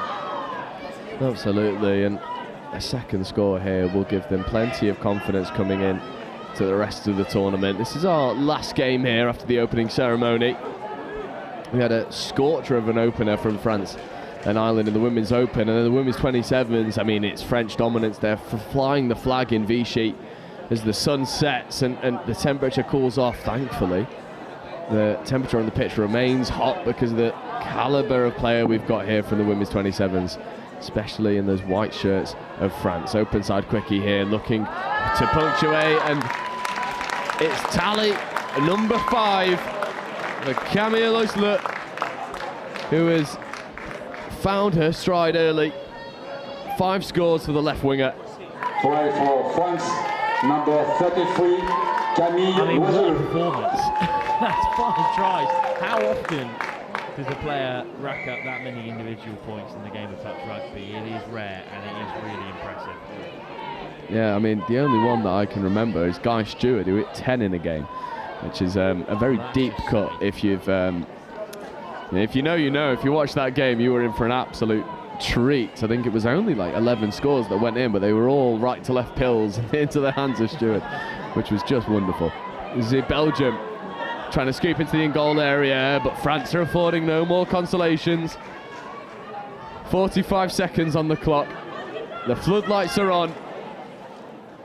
And the party will have started for France, who, in their 2 opening games in the respective categories, have 2 victories in the tally, and it'll feel good for Team France.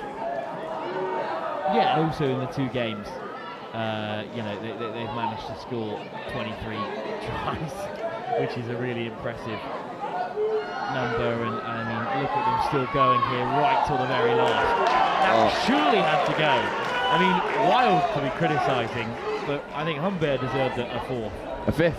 A fifth. A fifth. Can you have 2 wingers on 5-5? Wouldn't that be mental? As the whistle does go. That would be, and clock's in the red. There'll be 1 touch to play with for Belgium. And we're looking to get a second consolation score, but I think they will just take the touch and finish. And yet, there we go. There is the full-time whistle. What an opening 2 games for France, Wolf. Yeah, they got the pick of the exhibition matches, and they've chosen well. An absolute cracker against Ireland, and then a show of strength against Belgium. 14-1 is a mighty scoreline to see it at European champs. You know, it's not the 90s anymore when this tournament was first played. There's so much talent knocking around, and you do expect most of the fixtures to be a lot closer.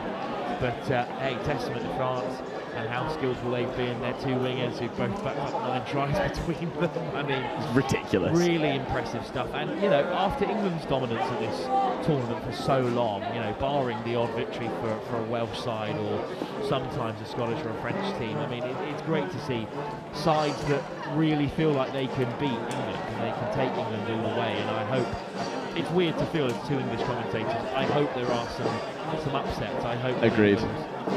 Don't win every category here, because it's good for the game. Just like in the World Cup, when to be honest, we were all rooting against Australia at times. Yeah, it really felt like there was 50 countries versus Australia. Exactly, and that's because we want to see the game grow. And I mean, it's only been 2 years, and you think about the Irish Men's Open or the French Women's Open, you put them up against Australia then, put them up against Australia now, it's a very different game. Yeah. And England, who have continually gotten better over the last 2 years at a rapid rate, they've become a tier 1 nation, and yet France and Ireland and Wales and Scotland are keeping up with them, and that is really impressive.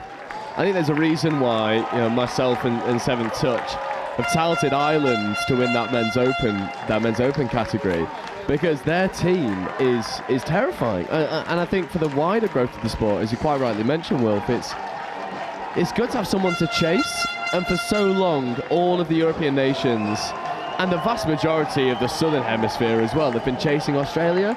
That gap is narrowing between Australia and New Zealand. We saw New Zealand beat them in the men's open, spearheaded by Rapati and Aoife Jones. That was just a landmark moment. It felt like there was a real shift in momentum. And we're seeing it here, where a lot of European nations are chasing England. And the gap's closing, Wilf. We might get what we want, which is hotly contested divisions. Yeah, I mean, look at the state of some of these tries that France have been running in. They are, yeah, you couldn't watch a performance like this and not consider them serious contenders for this category. And it's no longer the question of if a side can pip England to the post. I think the question is now, how many titles will England be unable to defend just because of the increased quality across the board? Absolutely. I think, you know, no division really encapsulates that more than the mixed open, where England have favoured a lot of youth. They favoured some very exciting young players, as we see this scorcher of an intercept go on the replays. I mean, this was such a popular score as well, only beaten by Belgium's own try, I feel. Absolutely. But, you know, in that mixed open category, Wales fielding a very exciting squad. Ireland looked good, a lot of youth in the Irish side. There's a lot of watching Italy at the World Cup. Yes. Mixed open team. Absolutely, and then you've got like Belgium, Portugal, the Netherlands. Probably their strongest team. Probably Switzerland's only open side, I think, as well. Yeah, it'd be Switzerland's strongest team by an absolute country mile. There are about 8 banana peels on offer there for England, so they've got to be on the ball. But still, we've had a lovely conversation about the future of the tournament, and we haven't yet got through all of France's tries in this game. They were unbelievable. There's nothing really wrong with Belgium here. I mean, that's great line speed, and yet the pass was just flung Hail Mary-esque. Yeah, and then France knew the winger would be there. This is the one. This was the moment where it got a rapturous applause.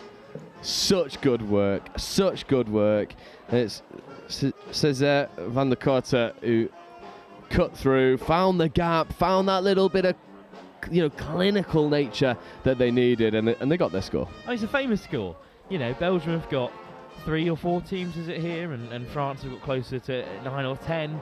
You know, that alone is representative of the gap. You know, France are hosting the tournament here. I think Belgium would love to host a touch tournament like this, but they're way off having a sort of centralised hub like we have here in Vichy, and a Touch France union that have the same ties, and they'll get there, of course, but the fact they got a score on the board is always good to see. Well, it's the same sentiment that was made about France maybe 10 years ago. And now look at where we are now. You know, we're in Vichy. We're not the first time.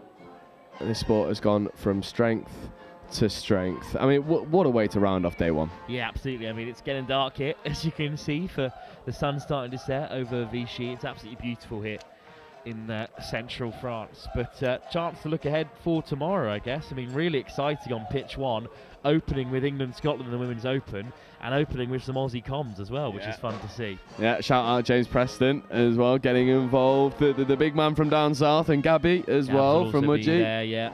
It's a spectacular affair that we've got going on. I mean, how good is it to have two guys from Australia getting involved with the European comms and delivering their astute observations as they do so often. Yeah, absolutely. I'll be over on pitch 8 today, which of course is also live streamed, and I'll be watching Portugal-Wales. And Portugal, you know, they had their first ever youth side entered into the Youth Atlantic Cup in Ireland last year because they are primarily a union of older people who have gone through the game of union. So yeah, I think they'll be strong competitors for that 50-55 category, but of course Wales do love it at that age group, as we saw at the World Cup. And you've got a late start. Can you believe it, Joe? Not until 9:25 on pitch 2.